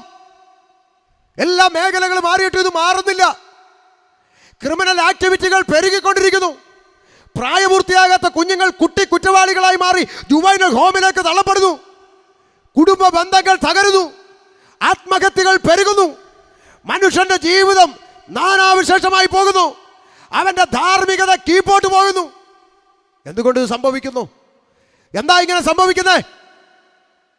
പിണറായി രാജിവെക്കണം. അങ്ങേരാണോ കുഴപ്പക്കാരൻ? പിണറായി ആണോ കുഴപ്പക്കാരൻ? അങ്ങേര് രാജിവെച്ചിട്ട് VD സതീശൻ വന്നാൽ കുറ്റകൃത്യങ്ങൾ തീരുവോ? ഇവർ രണ്ടുപേരും മാറി താമര വിരിഞ്ഞാൽ കുറ്റകൃത്യം തീരുവോ? ഈ മനുഷ്യൻ കുറ്റകൃത്യങ്ങളിൽ നിന്ന് മോചിക്കപ്പെടണമെങ്കിൽ, തിന്മയിൽ നിന്ന് രക്ഷ പ്രാപിക്കണമെങ്കിൽ പാപത്തെ അറസ്റ്റ് ചെയ്യാനുള്ളൊരു സംവിധാനം ഇവിടെ കണ്ടുപിടിക്കപ്പെടണം. ഇതിൻ്റെ എല്ലാം പിന്നിൽ ഒളിച്ചിരിക്കുന്ന യഥാർത്ഥ വില്ലൻ പാപമാണ്. ആ പാപത്തെ അറസ്റ്റ് ചെയ്യാനുള്ളൊരു കണ്ടുപിടുത്തം ലോകത്തിൽ ഒരിടത്തും ഒരാളും ഇന്ന് വരെ കണ്ടുപിടിച്ചിട്ടില്ല. അങ്ങനെ മനുഷ്യൻ്റെ അകത്തിരിക്കുന്ന പാപത്തെ അറസ്റ്റ് ചെയ്യാൻ കഴിയുന്ന ഒരു കണ്ടുപിടുത്തം ഉലകത്തിൽ ആരെങ്കിലും കണ്ടുപിടിച്ചാൽ അത് ആദ്യം ഞങ്ങൾ ഉപദേശിമാരെ അറിയിക്കണം. അന്നത്തോടെ ഞങ്ങളുടെ റിട്ടയർമെൻറ്റ് ദിവസമാണ്. അന്നത്തോടെ ഞങ്ങളുടെ സുവിശേഷ യോഗത്തിന് കർട്ടനെടുത്ത ദിവസമാണ്. കാരണം പാപത്തിന്റെ പിടിയിൽ നിന്നൊരു മനുഷ്യനെ രക്ഷിപ്പാൻ ഉലകത്തിൽ ഇന്ന് വരെ ഒരുത്തന് കഴിഞ്ഞിട്ടുണ്ടെങ്കിൽ അത് ഞാൻ പ്രസംഗിക്കുന്ന യേശുക്രിസ്തുവാകുന്ന സുവിശേഷത്തിനല്ലാതെ മറ്റൊരുത്തനും കഴിഞ്ഞിട്ടില്ല. മനസ്സിലായോ? അതുകൊണ്ട് വേദപുസ്തകം പ്രഖ്യാപിച്ചു, ആദാമ്യ പാപം നിമിത്തം സകല മനുഷ്യരും പാപത്തിലായി, ഏകനാൽ പാപവും പാപത്താൽ മരണവും ലോകത്തിൽ പ്രവേശിച്ചു, സകല മനുഷ്യരും പാപികളാണ്. അപ്പം ഈ തലച്ചോറ് ഇച്ചിരി കൂടുതലുള്ള ബുദ്ധിയുള്ള ഡിഗ്രിയുള്ള ആളുകൾ ഒരു ചോദ്യം ചോദിക്കും, പറയാം, അല്ല ഉപദേശി ഒരു സംശയം, ഈ ആദമും ഹവ്വായും പാപം ചെയ്തു സമ്മതിച്ചു, അതിൻ്റെ പേര് ഒരു തെറ്റും ചെയ്യാത്ത ബാക്കിയുള്ള മനുഷ്യരൊക്കെ പാപിയാന്ന് പഠിപ്പിക്കുന്നത് ഇതൊക്കെ യുക്തിക്ക് നിരക്കുന്ന കാര്യമാണോ ഉപദേശി? ഞാൻ നിരപ്പിക്കാം. അവിടെ ഇരി, ഞാൻ നിരപ്പിക്കാം. അതിനു മുമ്പ് ഒരു ചോദ്യം അങ്ങോട്ട് ചോദിക്കുക. ലോകത്തെ രാജ്യത്ത് ഇന്നും മരുന്ന് കണ്ടുപിടിക്കപ്പെട്ടിട്ടില്ലാത്തൊരു രോഗം നിലനിൽക്കുന്നു. പേര് പറ. HIV, എയ്ഡ്സ് എന്ന് പറഞ്ഞ മാരക രോഗം. ഈ എയ്ഡ്സ് രോഗിയായ അപ്പനും അമ്മയ്ക്കും ഒരു കുഞ്ഞ് ജനിച്ചാൽ ആ കുഞ്ഞ് ആരായിരിക്കും? പറ. എയ്ഡ്സ് രോഗി. മരണം വരെ ആ കുഞ്ഞ് ആരായി തുടരും? എയ്ഡ്സ് രോഗി. ചോദ്യം, ഈ ചോരക്കുഞ്ഞ് ചെയ്ത തെറ്റെന്താന്ന് നിങ്ങൾ ആരെങ്കിലും എനിക്കൊന്ന് പറഞ്ഞതാ? ഈ ചോരക്കുഞ്ഞ് എന്ത് തെറ്റ് ചെയ്തു? ഈ ചോരക്കുഞ്ഞ് ബ്ലഡ് സ്വീകരിച്ചോ? ഇല്ല. ഈ ചോരക്കുഞ്ഞ് വ്യഭിചാരം ചെയ്തുവോ? ഇല്ല. ഈ ചോരക്കുഞ്ഞ് തൊട്ടിലേക്ക് കിടന്ന എയ്ഡ്സ് രോഗിയുടെ ബ്ലേഡ് എടുത്ത് വെച്ചങ്ങാണ്ട് ഷേവ് ചെയ്തോ? ഇല്ല. പിന്നെ എങ്ങനെയാണോ കുഞ്ഞു രോഗിയായെന്ന് ചോദിച്ചാൽ ഉത്തരം, കുഞ്ഞൊരു തെറ്റും ചെയ്തിട്ടില്ല. പിന്നെ അപ്പനും അമ്മയും വഴിവിട്ട് ജീവിച്ചതിൻ്റെ ഫലം ഒരു തെറ്റും ചെയ്യാത്ത ഒരു തലമുറ ഒരു ജന്മം മുഴുവൻ അനുഭവിച്ചു തീർക്കുന്നു. ഒരു ഡിഗ്രിയും എതിർക്കുന്നില്ല, ഒരു സയൻസും എതിർക്കുന്നില്ല, ഒരു മെഡിക്കലും എതിർക്കുന്നില്ല. കാരണം അവർക്ക് പറയാനൊരു ഉത്തരവുണ്ട്. എന്താ ഉത്തരം? അത് മാതാപിതാക്കളിൽ നിന്ന് രക്തത്തിലൂടെ തലമുറയിലോട്ട് വന്നേ അല്ലയോ ഉപദേശി? ആന്നല്ലോ. അങ്ങനെങ്കിൽ ആദാമ്യ പാപം എങ്ങനെ സകല മനുഷ്യരിലേക്കും വന്നു എന്നുള്ളതിന് വേദപുസ്തകം പറയുന്ന പറയുന്നൊരു മറുപടി കാതു തുറന്ന് കേട്ടോ കിഴക്കത്തെരുവുകാര്. വായിച്ചുകൂടെ അപ്പോസ്തല പ്രവൃത്തി 17:26. 17:26 ഒന്ന് കാതു തുറന്ന് കേട്ടോ. 17:26. ഭൂതലത്തിലെങ്ങും കുടിയിരുപ്പാൻ അവൻ ഒരുത്തനിൽ നിന്ന് മനുഷ്യജാതിയൊക്കെയും ഉളവാക്കി. നിൽക്കട്ടെ, ഇത് ബൈബിൾ അറിയുന്നവർക്കെല്ലാം അറിയാം. എന്നാൽ പുറത്തുള്ളവർക്ക് മനസ്സിലാക്കാൻ വേണ്ടി അതിനകത്ത് ചെറിയൊരു മാറ്റമല്ല, ഒന്ന് വ്യക്തത വരുത്തി വായിക്കാൻ പോവുക. ശ്രദ്ധിച്ച ദൈവാസനെ, അവിടെ 2 പദമുണ്ട്. അവൻ എന്നൊരു പദമുണ്ട് അല്ലേ, അത് ദൈവത്തെ കുറിക്കുന്നതാണ്. അവിടെ ദൈവം എന്ന് തന്നെ ചേർക്കാം പുറത്തുള്ളവർക്ക് മനസ്സിലാക്കാൻ വേണ്ടി. 2 ഒരുത്തൻ എന്നൊരു പദമുണ്ട്, അത് ആദമിനെ കുറിക്കുന്നു. അവിടെ ആദമെന്ന് ചേർത്ത് ഒന്നുകൂടെ വായിച്ചു കൊടുത്തേ പുറത്തുള്ളവർക്ക് ഒന്ന് ക്ലിയർ ആകാൻ വേണ്ടി. ഭൂതലത്തിലെങ്ങും കുടിയിരുപ്പാൻ ദൈവം ഒരുവനിൽ നിന്ന്, ആമേൻ, ആദമിൽ നിന്ന് മനുഷ്യജാതിയൊക്കെയും ഉളവാക്കി. കേട്ടോ നാട്ടാരെ, ഭൂതലത്തിലെങ്ങും കുടിയിരുപ്പാൻ ദൈവം, സൃഷ്ടാവ്, പടച്ചവൻ, ഈശ്വരൻ ദൈവം ഒരുത്തനിൽ നിന്ന്, ആരാ ഒരുത്തൻ? ആദമിൽ നിന്ന്, ആദാമ്യ രക്തത്തിൽ നിന്ന്. ഹിന്ദുവിനെ സൃഷ്ടിച്ചെന്നല്ല, മുസൽമാനെ സൃഷ്ടിച്ചെന്നല്ല, ക്രിസ്ത്യാനിയെ സൃഷ്ടിച്ചെന്നല്ല, മനുഷ്യജാതിയെ സൃഷ്ടിച്ചു. കേൾക്കുന്നുണ്ടോ? ഒറ്റ രക്തത്തിൽ നിന്ന്, ആദാമ്യ രക്തത്തിൽ നിന്ന് മനുഷ്യജാതിയെ സൃഷ്ടിച്ചെന്ന്. എന്തിനാ? ഭൂതലത്തിലെങ്ങും കുടിയിരുപ്പാൻ ദൈവം. അപ്പം ഈ ദൈവം എന്ന് പറയുന്ന സൃഷ്ടാവ് ഏതെങ്കിലും ഒരു പഞ്ചായത്തിൽ ഒതുങ്ങുന്ന പുള്ളി അല്ല, ഏതെങ്കിലും ഒരു വില്ലേജിൻ്റെ അകത്ത് തളച്ചിടാൻ പറ്റുന്നവൻ അല്ല, ഏതെങ്കിലും ഒരു കെട്ടിടത്തിൽ പൂട്ടിയിടാൻ പറ്റുന്നവൻ അല്ല, ഏതെങ്കിലും ഒരു സ്റ്റേറ്റിൻ്റെ അകത്ത് ഒതുക്കാൻ പറ്റുന്നവൻ അല്ല. ഭൂതലത്തിലെങ്ങും കുടിയിരിക്കുന്നവൻ ദൈവം. കേൾക്കുന്നുണ്ടോ? മൂക്കി ശ്വാസമുള്ള പേട്ട് മനുഷ്യൻ്റെ കൽപ്പനയ്ക്കനുസരിച്ച് താളം ചവിട്ടുന്നവനല്ല സൃഷ്ടാവ്. മൂക്കി ശ്വാസമുള്ള പേട്ട് മനുഷ്യൻ്റെ കൽപ്പനയ്ക്കനുസരിച്ച് താളം ചവിട്ടുന്നവനല്ല ദൈവം. മേപ്പോട്ട് വലിക്കുന്ന ശ്വാസം കീപ്പോട്ട് വിടാൻ പറ്റാതെ പോയാൽ പുലേനാർക്കോട്ട പോയി കിടന്ന് വലിക്കും. എത്ര കിലോ ഇറച്ചിയുള്ളവനും വലിക്കും. ഏതൊരു മനുഷ്യന് ഉറച്ചു നിന്നാൽ ഒരു ശ്വാസം. മനുഷ്യൻ്റെ ചിന്ത ഇച്ചിരി തിന്നുകുടിച്ച് തണ്ടും തടിയൊക്കെ ആയി, ഇല്ല ജിമ്മേലൊക്കെ പോയി മസിലൊക്കെ ഉരുട്ടി പിടിച്ച് അവിടെ എവിടെയൊക്കെ മുഴച്ചു പൊങ്ങി സഞ്ചരിക്കുന്ന ഇറച്ചിക്കട പോലെ നടക്കുമ്പോൾ അവൻ്റെ ചിന്ത ആരം കയറി എന്തും ചെയ്യാതെ എടാ മേപ്പോട്ട് വലിക്കുന്ന ശ്വാസം കീപ്പോട്ട് വിടാൻ പറ്റാതെ പോയാൽ നീ വാഴപ്പിണ്ടി പോലെ റോഡെ കിടക്കും, എത്ര കിലോ ഇറച്ചി ഉണ്ടെങ്കിലും. അതുകൊണ്ട് മനുഷ്യനെ ഭയപ്പെട്ടില്ലേലും ദൈവത്തെ ഭയപ്പെട്ടോണം. ആമേൻ. ഭൂതലത്തിലെങ്ങും കുടിയിരിക്കുന്നവൻ ദൈവം. മൂക്കി ശ്വാസമുള്ള പേട്ട് മനുഷ്യന്റെ കൽപ്പനയ്ക്കനുസരിച്ച് ഇരിക്കാനും എഴുന്നേക്കാനും നടക്കാനും കടക്കാനും അടയ്ക്കാനും തുറക്കാനും നിന്റെ വീടെ പണിയെടുക്കുന്ന ബംഗാളിയാണോ ദൈവം? നിന്റെ വീടെ പണിയെടുക്കുന്ന ബംഗാളിയോട് പറഞ്ഞ അവൻ ചിലപ്പോൾ കേൾക്കും, ശരി സേട്ടാ അങ്ങനെ ചെയ്യാം സേട്ടാ എന്ന് പറയും. മൂക്കി ശ്വാസമുള്ള പേട്ട് മനുഷ്യന്റെ കൽപ്പനയ്ക്കനുസരിച്ച് താളം ചവിട്ടുന്നവനല്ല ദൈവം. അത് ഞാനും ദൈവദാസന്മാരോടും കൂടെ ചേർത്തൊന്ന് പറയാൻ ആഗ്രഹിക്കുക. എന്താ? ഇപ്പൊ ശുശ്രൂഷ പിള്ളേർ കളിയായി മാറിയിട്ടുണ്ട്. ന്യൂ ജനറേഷൻ പിള്ളേർ സ്റ്റേജേ കയറി കിടന്ന് ഇപ്പോൾ തന്നെ ആത്മാവ് ശക്തിയോടെ ഇറങ്ങട്ടെ. ഇവൻ പറയുമ്പോൾ ഇറങ്ങാനും കയറാനും അവൻ്റെ വേലക്കാരനാണോ പരിശുദ്ധാത്മാവ്? ആണോ? ദൈവദാസന്മാർ സീനിയറായിട്ടുള്ളവരോട് ഞാൻ ചോദിക്കുക, അച്ഛാ പിതാവായ യഹോവയായ ദൈവം എന്ന് കേൾക്കുമ്പോൾ എത്ര ഭയവും ഭക്തിയും ബഹുമാനവും ഹൃദയത്തിൻ്റെ അകത്ത് വരുന്നോ അതിലൊരു തരി പോലും കുറയാതെ പുത്രനെന്ന് കേൾക്കുമ്പോഴും പരിശുദ്ധാത്മാവെന്ന് കേൾക്കുമ്പോഴും ഉണ്ടാകണ്ടേ? ബിക്കോസ് തൃത്വത്തിൽ 3 ആളത്വങ്ങളും ഏറ്റക്കുറച്ചിലുകളില്ലാത്ത ദൈവമല്ലേ? അങ്ങനെയെങ്കിൽ ഇവിടെ പിതാവെന്ന് കേൾക്കുമ്പോൾ ബഹുമാനം, പുത്രനെന്ന് കേൾക്കുമ്പോൾ സ്വന്തം കർത്താവ്, പരിശുദ്ധാത്മാവെന്ന് പറയുമ്പോൾ വേലക്കാരൻ. ഇതൊക്കെ തിരുത്തപ്പെടണം. അമ്മമാരോടും പറയുക, പിള്ളേരെ വൈറലാക്കാൻ വേണ്ടി ബൈബിൾ എടുത്ത് കയ്യെ കൊടുത്തേച്ച് മൊബൈലും പിടിച്ച് കുണുങ്ങി നിൽക്കുന്ന പരിപാടി നിർത്തിയാക്കണം. പിള്ളേർ കളിക്കാനുള്ളതല്ല ഇത് ദഹിപ്പിക്കുന്ന അഗ്നിയാണ്. പഠിക്കാൻ വിടേണ്ട സമയത്ത് പിള്ളേരെ പഠിക്കാൻ വിടണം. കൊച്ചു പിള്ളേരെ സ്റ്റേജിൽ കയറ്റി വിക്രിയ കാണിക്കുന്ന പരിപാടിയല്ല ശുശ്രൂഷ. സ്തോത്രം. എന്നാ മിണ്ടാത്ത? ഞാനേ പറയത്തുള്ളൂ, അതുകൊണ്ടാണ് പറയുന്നത്. പിതാക്കന്മാർ തലനരച്ചവരിയ്ക്കുമ്പോൾ മാക്രി കുഞ്ഞു പോലെ ഒരുത്തൻ കിടന്ന് എന്ന് പറഞ്ഞ് കിടന്ന് കാറുക. ഒരമ്മാമ്മയുടെ മുടിക്ക് കുത്തി പിടിച്ചിട്ട് ദുഷ്ടപ്പിശാച് നിന്നെ ഞാൻ ഇപ്പം ചുടുവാന്ന് ഞാൻ കണ്ടതാ. നടത്തിപ്പുകാരനോട് ഫോണിൽ വിളിച്ചു ഞാൻ ചോദിച്ചു, പാസ്റ്ററെ ഞാൻ ഈ ബൈബിൾ കോളേജിലൊന്നും പഠിച്ചിട്ടില്ലാത്തതുകൊണ്ട് ഒരു സംശയം ചോദിച്ചു പഠിക്കാനാ. എന്നോടോ? ഞാൻ പറഞ്ഞു എന്നാന്ന്. ഞാൻ പറഞ്ഞു ഈ ദൈവദാസന്മാർക്ക് പിശാചിനെ കത്തിക്കാനുള്ള അധികാരമുള്ള വാക്യം ഏതാണെന്നൊന്ന് പറഞ്ഞു തരണമെന്ന് പറഞ്ഞു. അല്ല, എൻ്റെ അറിവിൽ ഈ ഇത്രയും ഉപദേശമാരെല്ലാം കൂടെ കത്തിച്ചിട്ടും പിന്നെ തന്നെ പ്രസവിച്ച് വരുവാന്ന്. എന്ത് കേട്ടാലും ചാടി തുള്ളാൻ ഉപദേശിമാർ പുറകിലിരിക്കുക. ഞാൻ പറയട്ടെ, അഭിഷേകം, അധികാരം ദൈവത്താൽ നൽകപ്പെട്ടിട്ടുള്ള അഭിഷിക്തന്മാർക്ക് ആമേൻ അധികാരത്തോടെ കൽപ്പിക്കാം, ഈ വളിൽ നിന്ന് പുറപ്പെട്ടു പോക എന്ന് ശാസിക്കാനുള്ള അധികാരം പരിശുദ്ധാത്മാവിൻ്റെ അഭിഷേകമുള്ള ദൈവത്തിൻ്റെ ദാസന്മാർക്ക് ദൈവം കൈമാറിയിട്ടുണ്ട്. അധികാരമുള്ളവർക്ക് ശാസിക്കാം. കത്തിക്കാൻ ഒരു ഡേറ്റ് വെച്ചിട്ടുണ്ട്, അതിന് ആളും വരുന്നുണ്ട്, അവൻ കത്തിച്ചോളും. പിള്ളേർ കളിയല്ല ശുശ്രൂഷ എന്നൊരു വാക്ക് പറയാതിരുന്നാൽ എനിക്ക് ഉറക്കം വരത്തില്ല, അതുകൊണ്ട് പറഞ്ഞതാ. മനസ്സിലാവുന്നുണ്ടോ? ഇതൊക്കെ ഗൗരവമുള്ള കാര്യം. ഇന്നൊക്കെ പിള്ളേർ കയറി വായി തോന്നുന്ന എല്ലാം വിളിച്ച് പറഞ്ഞ് ഈ പൊതുജനം കാണുന്ന ഇതെല്ലാം പെന്തിക്കോസാന്നാ വേദന കൊണ്ട് പറയുക.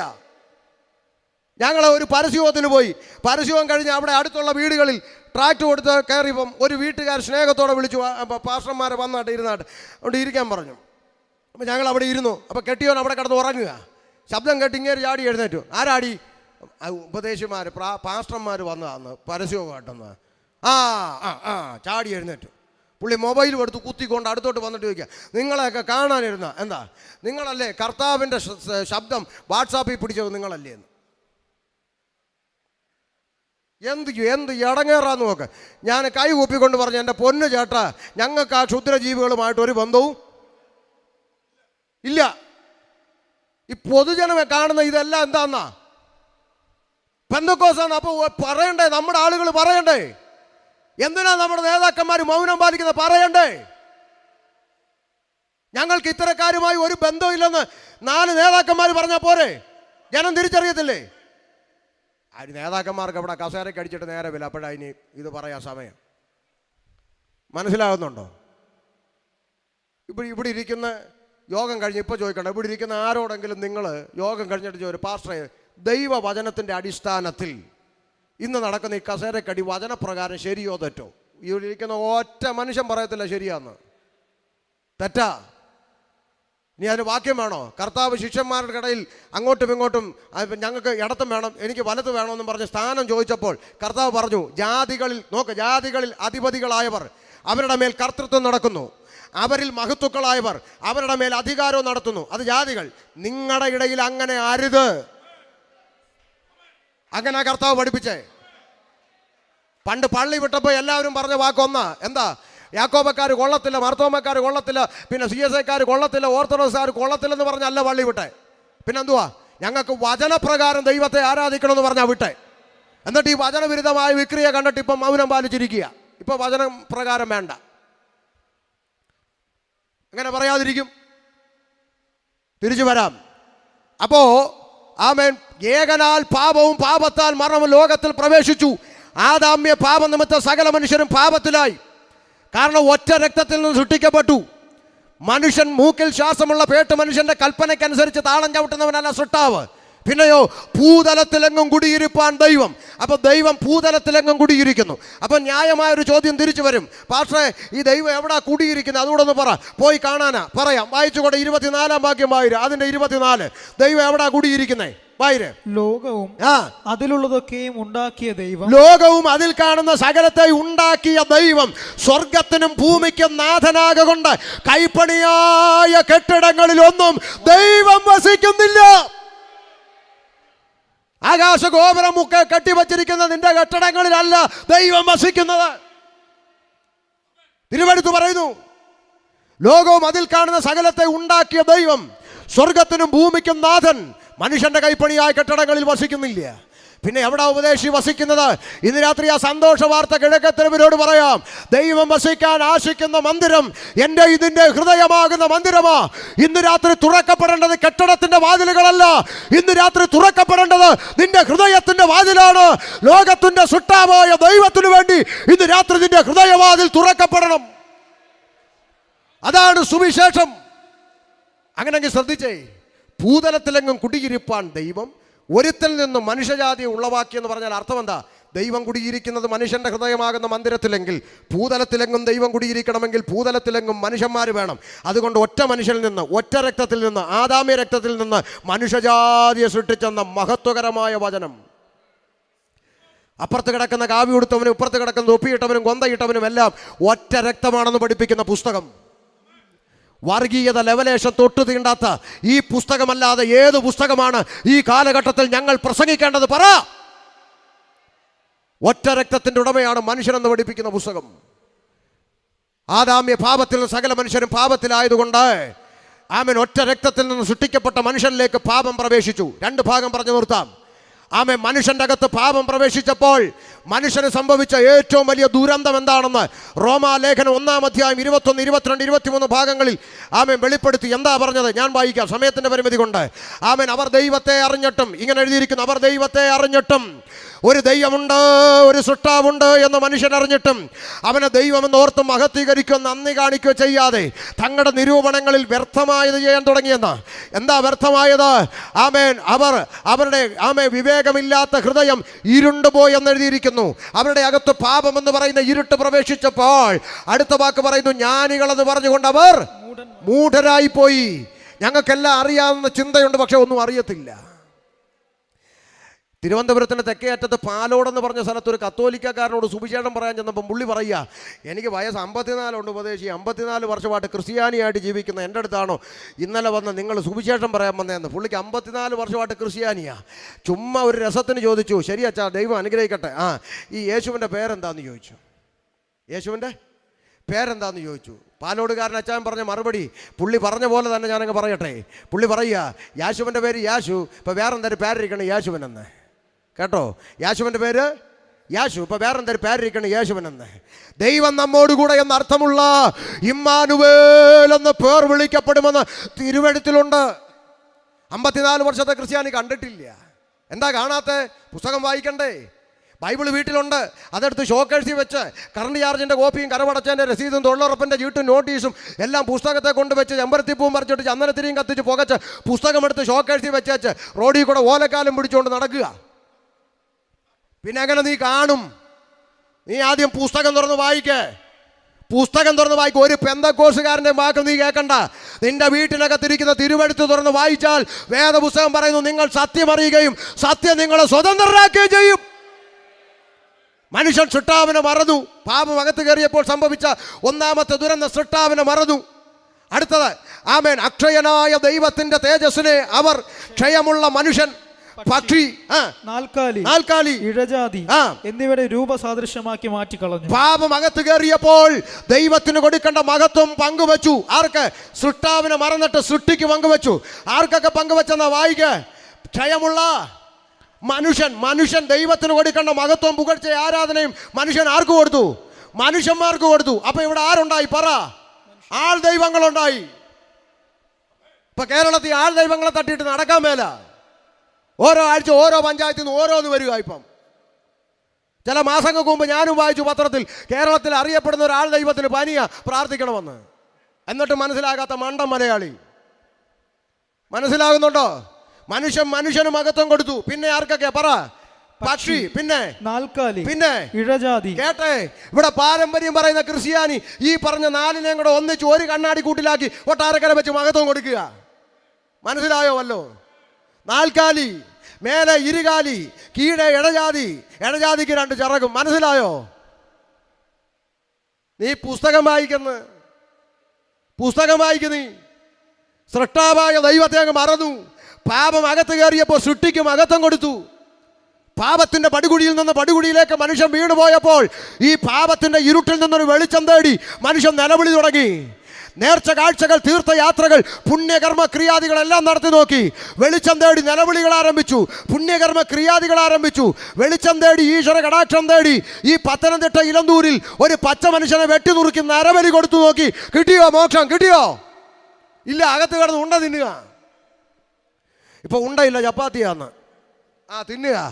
ഇന്ന് രാത്രി ഇന്ന് രാത്രി കിഴക്കത്തെരുവിനോട് പറയാം, മോക്ഷം തേടി മനുഷ്യൻ ആവുന്ന പണി 58 ചെയ്ത് ആമേൻ ഇരുട്ടിൽ നിന്ന് വെളിച്ചം തേടി ഈശ്വരന്മാരോട് നിലവിളിച്ചു. നേർച്ച കാഴ്ച തീർത്ഥയാത്ര പുണ്യകർമ്മ ക്രിയാദികളെല്ലാം ചെയ്തു നോക്കി പരാജയപ്പെട്ടപ്പോൾ സകല മനുഷ്യൻ്റെയും നിലവിളിക്ക് മറുപടിയായി ഇന്നേക്ക് 2000 വർഷങ്ങൾക്കപ്പുറത്ത് സാക്ഷാൽ ദൈവം വേഷത്തിൽ മനുഷ്യനായി ലോകത്തിലേക്ക് ഇറങ്ങി വന്ന് പാലസ്തീൻ്റെ പച്ചമണ്ണിൽ കാലമർത്തി ചവിട്ടി നിന്ന് ലോകത്തോട് വിളംബരം ചെയ്തു, ഞാൻ ലോകത്തിൻ്റെ വെളിച്ചമാകുന്നു, എന്നിൽ വസിക്കുന്ന ാരും ഇരുളിൽ നടക്കുകയില്ല, ഞാൻ ലോകത്തിന്റെ വെളിച്ചമാണെന്ന് അവകാശത്തോടെ അധികാരത്തോടെ ലോകത്തോട് പ്രസ്താവിച്ച ലോകം കണ്ട ഒരേ ഒരു പ്രസംഗകൻ, ലോകം കണ്ട ഒരേ ഒരു പ്രവാചകൻ, ലോകം കണ്ട ഒരേ ഒരു മഹാഗുരു, ലോകം കണ്ട ഒരേ ഒരു ദൈവം, അവനത്ര ഇന്ന് രാത്രിയിൽ ഷമീർ അബ്ദുൽ സലാം പ്രസംഗിക്കുന്ന നസ്രത്തുകാരനായ യേശു ക്രിസ്തു. അതുകൊണ്ട് ഇന്ന് രാത്രി കിഴക്കത്തെരുവിനോട് ഞങ്ങൾ ഒരിക്കൽ കൂടി വിളംബരം ചെയ്യുന്നു, മറ്റൊരു തണലും രക്ഷയില്ല, മറ്റൊരു തണലും രക്ഷയില്ല. മാനവജാതിക്ക് രക്ഷ പ്രാപിപ്പാൻ ആകാശത്തിന്റെ കീഴിൽ മനുഷ്യരുടെ ഇടയിൽ യേശുക്രിസ്തു എന്ന ഏക നാമമല്ലാതെ പോരാ, ഏക സത്യ സുവിശേഷമല്ലാതെ പോരാ, ഏക സത്യ നിത്യ ദൈവമല്ലാതെ മറ്റൊരു രക്ഷാ മാർഗമില്ല. അതാണ് സുവിശേഷം. പറഞ്ഞവസാനിപ്പിക്കാം. യേശുക്രിസ്തു സകല മാനവരാശിയുടെ പാപത്തിന് പരിഹാരം വരുത്തുവാൻ ലോകത്തിലേക്ക് വന്നു. കാൽവരിയുടെ കൊലക്കളത്തിൽ തൻ്റെ പ്രാണനെ എനിക്കും നിനക്കും പകരമായി യാഗമർപ്പിച്ചു. അരിമത്യക്കാരനായ യോസേപ്പിൻ്റെ കല്ലറയ്ക്കൽ എൻ്റെ കർത്താവിൻ്റെ ഭൗതിക ശരീരം അടക്കം ചെയ്യപ്പെട്ടു.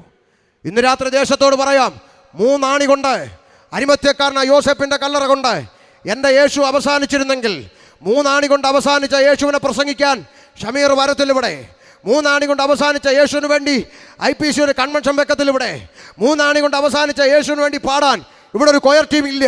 പിന്നെ എന്തുകൊണ്ട് പാടുന്നു, എന്തുകൊണ്ട് പ്രസംഗിക്കുന്നു? ഞങ്ങൾ പാടുന്നതും പ്രസംഗിക്കുന്നതും കുമ്പനാട്ടും എടത്തുവായിലും പരിമലയിലും കുരിശുമലയിലും അടഞ്ഞു കിടക്കുന്ന ഒരു കല്ലറവാതിക്കലല്ല, കണ്ണാടി കൂടിന് മുമ്പിലല്ല, മറിച്ച് ഉലക മഹാന്മാരകിലരും ഒരുപോൽ കല്ലറക്കകത്ത് ഒതുങ്ങി പോയപ്പോൾ ഇന്ന് രാത്രി ഞാൻ പ്രസംഗിക്കുന്ന യേശുക്രിസ്തു പാതാളത്തെ ജയിച്ചു, മരണത്തെ ജയിച്ചു, ലോകത്തെ ജയിച്ചു, പിശാചിനെ ജയിച്ചു. യേശുക്രിസ്തു ഉയർത്തെഴുന്നേറ്റു. ഹല്ലേലൂയ. ഉയർത്തെഴുന്നേറ്റ കർത്താവ് സ്വർഗാരോഹണം ചെയ്യും മുമ്പ് തന്നെ അനുഗമിച്ച ശിഷ്യന്മാർക്ക് ഒരു അന്ത്യകൽപ്പന കൈമാറി. സമയത്തിന് പരിമിതി കൊണ്ട് ഞാൻ പറയാം. മർക്കോസിന്റെ സുവിശേഷം 16:15 യേശുക്രിസ്തു അടുത്തു ചെന്നു, ആമേൻ, നിങ്ങൾ പുറപ്പെട്ടു പോയി ഭൂലോകത്തിലൊക്കെയും പോയി സകല സൃഷ്ടിയോടും സുവിശേഷം പ്രസംഗിക്കണം. അതുകൊണ്ട് യുവമാർക്ക് വേറെ ജോലി ഇല്ലെന്ന് ചോദിച്ചാൽ ജോലി ഇല്ലാത്തത് കൊണ്ടല്ല, പ്രാണനെ തന്നവൻ്റെ കൽപ്പനയാ ഇത് പ്രസംഗിക്കണം. അപ്പം ചില അണ്ണന്മാർ പറയും ഇതിവിടെ പ്രസംഗിക്കണ്ട, അതൊക്കെ നിൻ്റെ മനസ്സായിരിക്കത്തേ ഉള്ളൂ. പ്രസംഗിക്കാൻ ആംബിയർ ഉള്ളവരെ ദൈവം വിളിച്ചിറക്കിയിട്ടുണ്ട്, അതുകൊണ്ട് ചാകും വരെ പ്രസംഗിക്കും. സ്തോത്രം. ഉയർത്തെഴുന്നേറ്റ കർത്താവ് അന്ത്യകൽപ്പന കൈമാറി ഒലിവുമലയിൽ നിന്ന് സ്വർഗാരോഹണം ചെയ്യുന്ന നിമിഷം വന്നു. ശിഷ്യന്മാർ തല ഉയർത്തി ഇങ്ങനെ നിൽക്കുമ്പോൾ കർത്താവ് രൂപാന്തരപ്പെട്ട് കണ്ണിന് മറഞ്ഞു. അതാ സ്വർഗത്തിൽ നിന്ന് വെള്ളവസ്ത്രം ധരിച്ച 2 ദൂതന്മാർ ഇറങ്ങി വന്ന് ശിഷ്യന്മാരോട് പറഞ്ഞ ആ ഒരു ഭാഗം നമ്മുടെ കുറിവാക്യത്തോട് ചേർന്ന് കിടക്കുന്ന ആ ഒരു ഭാഗം വായിച്ച് നമുക്ക് പ്രാർത്ഥിക്കാം. ഒന്ന് വായിച്ചേ, അപ്പോസ്തലപ്രവൃത്തി 1:11. വേഗത്തിലൊക്കെ വായിച്ചു. സമയത്തിൻ്റെ പരിമിതി കൊണ്ട് പറഞ്ഞു വിടാം, താഴോട്ട് എടുത്തു വെച്ചോ. ഗലീല പുരുഷന്മാരെ, നിങ്ങൾ ആകാശത്തിലേക്ക് നോക്കി നിൽക്കുന്നത് എന്ത്? നിങ്ങളെ വിട്ട് സ്വർഗാരോഹണം ചെയ്ത വായിച്ചോ. 11 ഗലീല പുരുഷന്മാരെ, നിങ്ങൾ ആകാശത്തിലേക്ക് നോക്കി നിൽക്കുന്നത് എന്ത്? നിങ്ങളെ വിട്ട് സ്വർഗാരോഹണം ചെയ്ത ഈ യേശുവിനെ സ്വർഗത്തിലേക്ക് പോകുന്നവനായി നിങ്ങൾ കണ്ടതുപോലെ തന്നെ അവൻ വീണ്ടും വരുമെന്ന് പറഞ്ഞു. ഇന്ന് രാത്രി കിഴക്കത്തെരുവിനോട് ഞങ്ങൾ വിളംബരം ചെയ്യുന്നു, യേശുക്രിസ്തു വീണ്ടും മടങ്ങി വരും. യേശുക്രിസ്തു വീണ്ടും മടങ്ങി വരാൻ പോവുകയാണ്. ശിഷ്യന്മാർ തല ഉയർത്തി നിൽക്കുക. ഇത് കേട്ടിട്ട് അവരെന്ത് ചെയ്തു എന്നും കൂടെ വായിച്ച് നമുക്ക് നിർത്താം. വായിച്ചോ. എന്ത് ചെയ്തു അവർ? യെരൂശലേമിന് സമീപത്ത് ഒരു സബ്ബത്ത് ദിവസത്തെ വഴി ദൂരമുള്ള ഒലിവുമല വിട്ട് യെരൂശലേമിലേക്ക് മടങ്ങി പോകുന്നു. അപ്പം ഇവർക്ക് മനസ്സിലാകാൻ വേണ്ടി തിരിച്ചവിടെ എത്തി. പറ. യെരൂശലേമിൽ വന്നിട്ട് എന്ത് ചെയ്തു? പറ. അവിടെ എത്തിയപ്പോൾ അവർ പാർത്ത മാളിക മുറിയിൽ കയറിപ്പോയി. ശ്രദ്ധിച്ചു കേട്ടോ, അവർ പാർത്ത മാളിക മുറി കയറിപ്പോയവരുടെ പേര് വിവരങ്ങൾ പുസ്തകത്തിലുണ്ട്. വള്ളി പുള്ളി കൂട്ടുകയോ കുറയ്ക്കുകയോ ചെയ്യാതെ ആ പേര് വിവരങ്ങളൊന്ന് കേട്ടോ. പത്രോസ്, യോഹന്നാൻ, യാക്കോബ്, അന്ത്രയോസ്, ഫിലിപ്പോസ്, തോമസ്, ബർത്തലോമായി, മത്തായി, അൽഫയുടെ മകനായ യാക്കോബ്, എരിവുകാരനായ ശീമോൻ, യാക്കോബിന്റെ മകനായ യൂദ, ഇവരെല്ലാവരും സ്ത്രീകളോടും യേശുവിന്റെ അമ്മയായ മറിയയോടും അവന്റെ സഹോദരന്മാരോടും കൂടെ ഒരു മനപ്പെട്ട് പ്രാർത്ഥന കഴിച്ചു പോന്നു. അങ്ങനെയാണോ? വള്ളി പുള്ളി കൂട്ടിയിട്ടും കുറച്ചിട്ടും ഇല്ലല്ലോ. ഇല്ല. അപ്പൊ കയറിപ്പോരുടെ കൂട്ടത്തിൽ ആരൊക്കെ ഉണ്ട്? പത്രോസ് ലീഹയുണ്ട്, തോമാസ് ലീഹയുണ്ട്, യൂദാസ് ലീഹയുണ്ട്, അമ്മ മറിയ ഉണ്ട്. എല്ലാവരും കൂടെ കയറി അവിടെ ഇരുന്ന് പ്രാർത്ഥിച്ചു കൊണ്ടിരുന്നു. അപ്പോൾ എന്ത് സംഭവിച്ചു? 2-ാം അധ്യായം 1-ാം വാക്യം വേഗത്തിൽ. പെന്തക്കോസ്ത് നാൾ വന്നപ്പോൾ, ഒന്നുകൂടെ, പെന്തക്കോസ്ത് നാൾ വന്നപ്പോൾ അവര് മര്യാദയ്ക്ക് അവിടെ പ്രാർത്ഥിച്ചുകൊണ്ടിരുന്നപ്പോൾ അവരുടെ ഇടയിലോട്ട് കുറച്ച് പെന്തക്കോസ്തുകാർ വന്നപ്പോൾ. അങ്ങനെ ആണോ? പെന്തക്കോസുകാർ ആണോ? അങ്ങനെ ഒരു കാറുമില്ല അമ്മച്ചി. പെന്തക്കോസ് നാൾ വന്നപ്പോൾ. അതെന്തുവാ? 50-ാം പെരുന്നാൾ ദിവസം, ഡേ ഓഫ് പെന്തക്കോസ്, പന്തക്കുസ്ത പെരുന്നാൾ ദിവസം വന്നപ്പോൾ എല്ലാവരും ഒരു സ്ഥലത്ത് ഒന്നിച്ചു കൂടിയിരുന്നു. ആരാ എല്ലാവരും? പത്രോസ്, യോഹന്നാൻ, യാക്കോബ്, അന്ത്രയോസ്, തോമസ്, ഫിലിപ്പോസ്, ബർത്തലോമായി, മത്തായി, അൽഫയുടെ മകനായ യാക്കോബ്, എരിവുകാരനായ ശീമോൻ, യാക്കോബിന്റെ മകനായ യൂദ, ഇവരെല്ലാവരും സ്ത്രീകളോടും യേശുവിന്റെ അമ്മ മറിയോടും സഹോദരങ്ങളോടും ഒരുമിച്ച് അവിടെ പ്രാർത്ഥിച്ചുകൊണ്ടിരുന്നപ്പോൾ പെട്ടെന്ന് കൊടിയ കാറ്റടിക്കുന്ന പോലെ ആകാശത്തു നിന്നൊരു മുഴക്കമുണ്ടായി. അവർ ഇരുന്നിരുന്ന വീട് മുഴുവനും നിറച്ചു. അഗ്നിജ്വാല പോലെ പടർന്നിരിക്കുന്ന നാവുകൾ അവർക്ക് പ്രത്യക്ഷമായി അവരിൽ ഓരോരുത്തരുടെ മേൽ പതിഞ്ഞു. അടുത്ത വാക്ക്, എല്ലാവരും പരിശുദ്ധാത്മാവ് നിറഞ്ഞവരായി. ആത്മാവ് അവർക്ക് ഉച്ചരിപ്പാൻ നൽകിയതുപോലെ അന്യഭാഷകളിൽ സംസാരിച്ചു തുടങ്ങി. എന്ത് സംസാരിച്ചു തുടങ്ങി? പറ. അന്യഭാഷ സംസാരിക്കാൻ തുടങ്ങി. ഒരൊറ്റ ചോദ്യം, ഈ അന്യഭാഷ പറയുന്ന കൂട്ടരെയാണ് നാട്ടുകാർ എന്ത് വിളിക്കുന്നത്? പെന്തക്കോസ്. അങ്ങനെയാണ് 1-ാമത്തെ പെന്തക്കോസുകാരൻ പത്രോസ് ലീഹ, 1-ാമത്തെ പെന്തക്കോസുകാരൻ തോമാസ് ലീഹ, 1-ാമത്തെ പെന്തക്കോസുകാരൻ യൂദാസ് ലീഹ, 1-ാമത്തെ പെന്തിക്കോസുകാരി മറിയ. പുസ്തകത്തിലുള്ളതാ. അവരൊക്കെ കലവില പറഞ്ഞതിന് ശേഷമാണ് കിഴക്കേ തെരുവുകാർ പറയാൻ തുടങ്ങിയത്. അതുകൊണ്ട് പെന്തിക്കോസുകാർക്ക് അമ്മയില്ലെന്ന് ആരെങ്കിലും പറഞ്ഞാൽ നേരെ നിന്ന് പറയണം, നിങ്ങളുടെ വള്ളി ഫോട്ടോയേ ഉള്ളൂ, ഞങ്ങളുടെ കൂടെ ജീവനോടിരുന്ന് അന്യഭാഷ പറഞ്ഞത്. മനസ്സിലായോ? അങ്ങനെ ആത്മാവിലെ എല്ലാവരും പരിശുദ്ധാത്മാവിൽ നിറഞ്ഞു. ആ പരിശുദ്ധാത്മാവിൻ്റെ നിറവിൽ ഒരാൾ പ്രസംഗിക്കാൻ എഴുന്നേറ്റു. ആരാ? വേഗം പറ. ആരാ? പത്രോസ് ലീഗ എഴുന്നേറ്റ് പരിശുദ്ധാത്മാവിൽ നിറഞ്ഞ ഒറ്റ പ്രസംഗം. എന്തുവാ പ്രസംഗം? ആമേ, സാക്ഷാൽ ദൈവം വേഷത്തിൽ മനുഷ്യനായ ലോകത്തിലേക്ക് ഇറങ്ങി വന്നു. ആ യേശുക്രിസ്തുവിനെ നിങ്ങൾ ക്രൂശിച്ചു കൊന്ന ആ യേശു തന്നെയാണ് മശിഹ. പിതാവായ ദൈവം അവനെ ഉയർപ്പിച്ചു. അതിന് ഞങ്ങൾ സാക്ഷികൾ. മറ്റൊരുത്തനിലും രക്ഷയില്ല. അതായിരുന്നു അപ്പോസ്തലന്മാരുടെ പ്രസംഗം. ആ പ്രസംഗമൊക്കെ ഇന്ന് മാറി. ഇന്ന് ബിസിനസ് തകർച്ചയോ കടഭാരമോ ഇനി പോരാനാ പറയുന്നത്. പോട്ടെ, വിട്ടുകളാ. ആ പത്രോസ് പരിശുദ്ധാത്മാവിൽ നിറഞ്ഞ ഒറ്റ പ്രസംഗം. എന്ത് സംഭവിച്ചെന്നാണ് കുറിവാക്യം. അയ്യോ, ഞാൻ എക്സ്പ്രസ് പോലെ അവിടെ എത്തിച്ചതാ. എന്ത് സംഭവിച്ചു? 2:37 വായരെ. പത്രോസ് ഇത് കേട്ടിട്ട് അവർ ഹൃദയത്തിൽ കുത്തുകൊണ്ട്. പത്രോസ് ലീഗ പരിശുദ്ധാത്മാവിൽ നിറഞ്ഞ ഒറ്റ പ്രസംഗം കേട്ടവിടെ ഹൃദയത്തിൽ കുത്തുകൊണ്ട്. നിങ്ങൾ പറ, എന്തുകൊണ്ടു കുത്തുകൊണ്ടു? നിങ്ങളുടെ ആരുടെയെങ്കിലും ബൈബിളിൽ ഇക്കിളി കൊണ്ടെന്നുണ്ടോ? പറ വേഗം. ഇല്ല. പിന്നെ എന്തുവാ കൊണ്ടേ? കുത്ത്. അപ്പോൾ ഒരു കാര്യം സമ്മതിച്ചിട്ട് വേണം പന്തലിൽ നിന്ന് എഴുന്നേറ്റ് പോകാൻ. പുസ്തകത്തിൽ പറയുന്ന പരിശുദ്ധാത്മാവ് നിറഞ്ഞവൻ ആത്മനിറവിൽ എഴുന്നേറ്റ് വന്ന് പ്രസംഗിച്ചാൽ കേട്ടവരുടെ ചങ്കത്ത് കുത്തുകൊള്ളും. ഇരുവായ്ത്തലയുള്ള ഏത് വാളിനേക്കാളും മൂർച്ചയേറിയതും സദ്യമജ്ജ മാംസങ്ങളെ വേർപിടിവിക്കും വരെ തുളച്ചു ചെല്ലുന്ന ജീവന്റെ വചനം അകത്തോട്ട് തുളച്ചു കയറി കുത്തുകൊണ്ടവരെല്ലാം കൂടെ എന്ത് ചെയ്തു? കമ്മിറ്റി കൂടി പ്രസംഗന്റെ കൊങ്ങാക്കി പിടിച്ചെന്നാണോ? പിന്നെന്തുവാ മോനെ വായിച്ചു കൊടുത്തേ? പത്രോസിനോടും ശേഷം അപ്പോസ്തലന്മാരോടും സഹോദരന്മാരായ പുരുഷന്മാരെ, ഞങ്ങൾ എന്ത് ചെയ്യേണ്ടു എന്ന് ചോദിച്ചു. അടുത്ത വാക്ക്, പത്രോസ് അവരോട് നിങ്ങൾ ഓരോരുത്തൻ പാപങ്ങളുടെ മോചനത്തിനായി മാനസാന്തരപ്പെട്ട് യേശുക്രിസ്തുവിന്റെ നാമത്തിൽ സ്നാനമേൽപ്പീൻ. മതി, പുസ്തകം അടച്ചു. മതി, ഇന്നത്തേക്കുള്ള മതി. നിങ്ങൾ ഓരോരുത്തൻ നിങ്ങളുടെ പാപങ്ങളുടെ മോചനത്തിനായി മാനസാന്തരപ്പെട്ട് സ്നാനപ്പെടാൻ. ഇത് തന്നെ അല്ലയോ അമ്മാമേ ഞങ്ങളും പറയുന്നത്? പത്രോസ് ലീഗ വിളിച്ചു പറഞ്ഞതൊരു വള്ളി പുള്ളി കൂട്ടുകയോ കുറയ്ക്കുകയോ ചെയ്യാതെ ഞങ്ങളും പറയുന്നു, പാപമോചനം വേണോ? ആദാമ്യ പാപത്തിൽ നിന്ന് മോക്ഷം ലഭിക്കണമോ? ഒരു നാണയത്തുട്ട് കൊടുക്കണ്ട, 1 കിലോമീറ്റർ നടക്കണ്ട, ഒരു മെഴുകുതിരി കത്തിക്കണ്ട, മാനസാന്തരപ്പെട്ട് സ്നാനമേൽപ്പി. എന്നാൽ പരിശുദ്ധാത്മാവ് എന്ന ദാനം ലഭിക്കും. വാഗ്ദത്തം നിങ്ങൾക്ക് നിങ്ങളുടെ മക്കൾക്ക് നമ്മുടെ ദൈവമായ കർത്താവ് വിളിച്ചു വരുത്തുന്ന ഏവർക്കുമുള്ളതല്ലോ എന്ന് പറഞ്ഞു. മറ്റു പല വാക്കുകളാൽ അവൻ സാക്ഷ്യം പറഞ്ഞവരെ പ്രബോധിപ്പിച്ചു. ഈ വക്രതയുള്ള തലമുറയിൽ നിന്ന് രക്ഷിക്കപ്പെടുവിനെന്ന് പറഞ്ഞു. അവൻ്റെ വാക്ക് കൈക്കൊണ്ടവർ സ്നാനമേറ്റു. അന്ന് 3000-ഓളം പേർ അവരോട് ചേർന്നു. ഒറ്റ പ്രസംഗം, ആത്മനിറവിലുള്ള ഒറ്റ പ്രസംഗം, ചങ്കത്ത് കുത്തുകൊള്ളുന്ന ഒറ്റ പ്രസംഗം, 3000-ഓളം പേര് രംഗത്ത് വന്ന് പറഞ്ഞു, ഞങ്ങൾക്ക് സ്നാനപ്പെടണം. അതാ ദൈവസഭയുടെ തുടക്കം. പിടിച്ചു വലിച്ചു കൊണ്ടുവന്നതല്ല, നിർബന്ധിച്ചു കൊണ്ടുവന്നതല്ല, മതം മാറ്റിയതല്ല.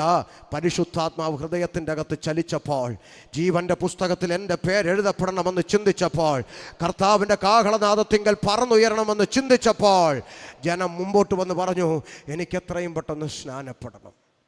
ഇന്ന് രാത്രി ജീവൻ്റെ പുസ്തകത്തിൽ പേരെഴുതപ്പെട്ടിട്ടില്ലാത്ത ആരെങ്കിലും എവിടെങ്കിലും ഈ ശബ്ദപരിധിയിൽ കേൾക്കുന്നെങ്കിൽ, സ്നേഹിത, ഒരു നാണയത്തൊട്ട് കൊടുക്കണ്ട, 1 കിലോമീറ്റർ നടക്കണ്ട, ഒരു മെഴുകുതിരി കത്തിക്കണ്ട. നിൽക്കുന്ന നിപ്പി ഇരിക്കുന്നിടത്ത് ഇരുന്നു കൊണ്ട് ഈ യേശുക്രിസ്തുവിനെ കർത്താവും രക്ഷിതാവുമായ ഹൃദയത്തിൽ ഏറ്റുവാങ്ങിക്കൊണ്ട് മാനസാന്തരപ്പെട്ട് അടുത്ത ഒരു ദിവസം ആയുസ് നീട്ടിത്തന്നാൽ ഞാൻ സ്നാനമേറ്റോളാം കർത്താവേ നിന്ന് രാത്രി ഏറ്റു പറഞ്ഞാൽ, ഒരുപക്ഷെ ഈ രാത്രി കാഹളം ധ്വനിച്ചാൽ, ഇന്ന് രാത്രി കർത്താവ് വന്നാൽ നിനക്കും ആ കർത്താവിനോടുകൂടെ നിത്യത പങ്കിടുവാനിടയായിത്തീരും. വാക്കുകൾക്ക് വിരാമം കുറിക്കുന്നു. മനസ്സുണ്ടായിട്ടല്ല, നിവർത്തിയില്ലാത്തതുകൊണ്ട് ഇത്രയും ക്ഷമിച്ചു. അതുകൊണ്ട് എൻ്റെ വാക്കുകൾ നിർത്തുന്നു. പാടാൻ ഇന്ന് സമയം ഞാൻ എടുക്കുന്നില്ല. സമയം മുന്നോട്ട് പോയതുകൊണ്ട് നാളെ മറ്റന്നാൾ നിങ്ങൾക്ക് പാടിപ്പോകാനുള്ള സമയം ഇഷ്ടം പോലുണ്ട്. ഇപ്പോൾ നിയോഗിക്കപ്പെട്ടവർ പ്രാർത്ഥിച്ച് യോഗം അവസാനിപ്പിക്കട്ടെ. സർവേശ്വരൻ നിങ്ങളെ അനുഗ്രഹിക്കട്ടെ. ഒരിക്കൽ കൂടി ആവർത്തിക്കുന്നു, മറ്റൊരുത്തനിലും രക്ഷയില്ല. മാനവജാതിക്ക് രക്ഷ പ്രാപിപ്പാൻ, പാപമോചനം പ്രാപിപ്പാൻ, മോക്ഷം പ്രാപിപ്പാൻ, തിന്മയിൽ നിന്ന് നന്മയിലേക്ക് നയിക്കപ്പെടുവാൻ ആകാശത്തിൻ്റെ കീഴിൽ മനുഷ്യരുടെ ഇടയിൽ നൽകപ്പെട്ട ഏകനാമം കർത്താവായ യേശുക്രിസ്തു. ഒരുമിച്ച് ദൈവകരങ്ങളിലേക്ക് ഏൽപ്പിക്കാം. നിയോഗിക്കപ്പെട്ടവർ പ്രാർത്ഥിച്ച് അവസാനിപ്പിക്കും. ദൈവം നിങ്ങളെ അനുഗ്രഹിക്കട്ടെ. കർത്താവിൻ്റെ വിലപ്പെട്ട ദാസൻ കൂടി കേൾപ്പിച്ച നിർമ്മലമായ സുവിശേഷത്തെ ഓർത്തുകൊണ്ട് കരം ഉയർത്തി ദൈവത്തെ സ്തുതിക്കാം. ഹല്ലേലൂയ. ആയിരങ്ങൾക്ക് പതിനായിരങ്ങൾക്ക് പിന്നെയും പ്രയോജനപ്പെടുത്തുമാറാകട്ടെ. ദൈവസഭയ്ക്ക് ഈ സുവിശേഷ യോഗം ഒരു മുതൽക്കൂട്ടായി മാറട്ടെ. നമ്മുടെ കണ്ണുകളെ അടയ്ക്കാം, പ്രാർത്ഥിക്കാം. ആമീൻ. പ്രാർത്ഥിച്ചു കഴിഞ്ഞ് പ്രിയപ്പെട്ടവരോട് എഴുന്നേറ്റ് പോകാവൂ. കർത്താവിൻ്റെ ദാസൻ പാസ്റ്റർ ജോർജ് വർഗീസ് മുൻപോട്ട് കിടന്നു വന്ന് പ്രാർത്ഥിക്കും. പാസ്റ്റർ ഡാനിയൽ ജോർജ് അവരുകൾ ആശീർവാദം പറയും. നമുക്ക് പ്രാർത്ഥിക്കാം. പരിശുദ്ധനായ ഞങ്ങളുടെ ദൈവമേ, സ്വർഗസ്ഥനായ പിതാവേ, ഇന്നിത്രത്തോളം ഞങ്ങളെ സഹായിച്ച ദൈവകൃപയ്ക്കായി സ്തോത്രം. ഈ യോഗത്തിൻ്റെ ആരംഭം മുതൽ ഇതുവരെയും ദൈവസാന്നിധ്യം അനുഭവിപ്പാൻ ദൈവം ഞങ്ങൾക്ക് തന്ന കൃപകൾക്കായി സ്തോത്രം. അങ്ങേ പാടി ആരാധിപ്പാൻ ദൈവം തന്ന കൃപകൾക്കായി സ്തോത്രം. ഇന്ന് രാത്രി ഞങ്ങളെ കേൾപ്പിച്ച ദൈവവചനങ്ങൾക്കായി സ്തോത്രം.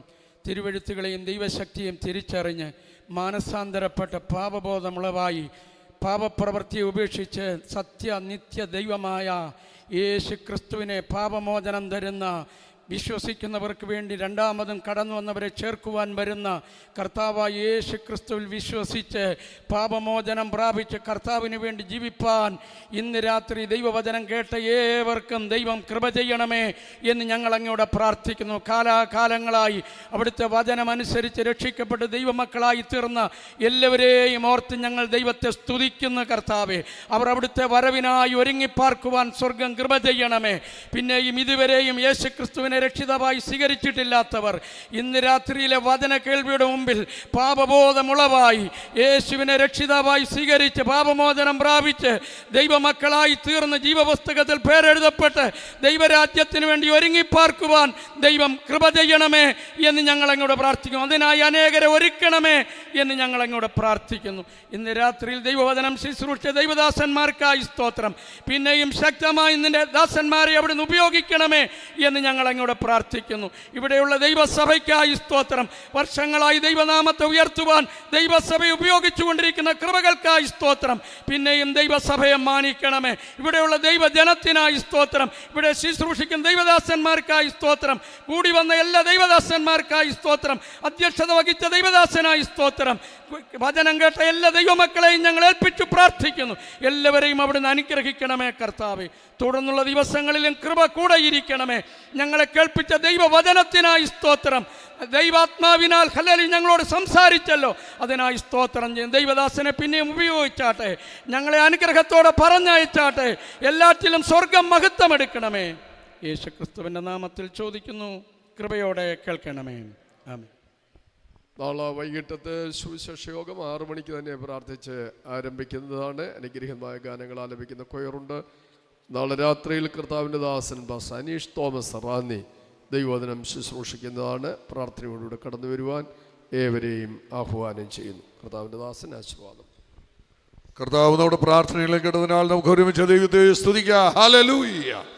നമ്മുടെ കർത്താവായ യേശുക്രിസ്തുവിന്റെ കൃപയും പിതാവായ ദൈവത്തിന്റെ സ്നേഹവും ആശ്വസിപ്പിച്ച് വഴിനടത്തുന്ന പരിശുദ്ധാത്മാവിന്റെ സംസർഗവും കാവലും കൂട്ടായ്മയും ഇന്ന് രാത്രിയിൽ ദൈവവചനം ശ്രദ്ധിച്ച ഏവരോടും ഈ ദേശത്തോടും ഈ സഭയോടും ദൈവവചനം സൃഷ്ടിച്ച തൻ്റെ ദാസനോടും കുടുംബത്തോടും കൂടെ ഇപ്പോഴും കർത്താവിന് രണ്ടാമത് വരെയും ഉണ്ടായിരിക്കുമാറാകട്ടെ. കർത്താവായ യേശുക്രിസ്തു മുഖാന്തരം ജയം നൽകുന്ന ദൈവത്തിന് സ്തോത്രം. ഹല്ലേലൂയ, ഹല്ലേലൂയ, ഹല്ലേലൂയ. ആമേൻ. കർത്താവായ യേശുവേ ആമേൻ. രാത്രി നമ്മുടെ മധ്യേ കടന്ന് ഐശ്വര്യമായി സുവിശേഷ സന്ദേശം കൈമാറി കർത്താവിന്റെ ദാസ ഷമീർ കൊല്ലമറുകളോട് ഹൃദയംഗമായി നന്ദി അറിയിക്കുന്നതോടൊപ്പം ഈ മീറ്റിംഗ് കടന്നു സംബന്ധിച്ച എല്ലാവരോടും ഹൃദയംഗമായി നന്ദി അറിയിക്കുന്നു. നാളെയും എല്ലാ പ്രിയപ്പെട്ടവരും നിങ്ങളുടെ സുഹൃത്തുക്കളെ കൂടെ വിളിച്ചുകൊണ്ട് വൈകവേളയിൽ 6 മണിക്ക് തന്നെ എത്തിച്ചേരും.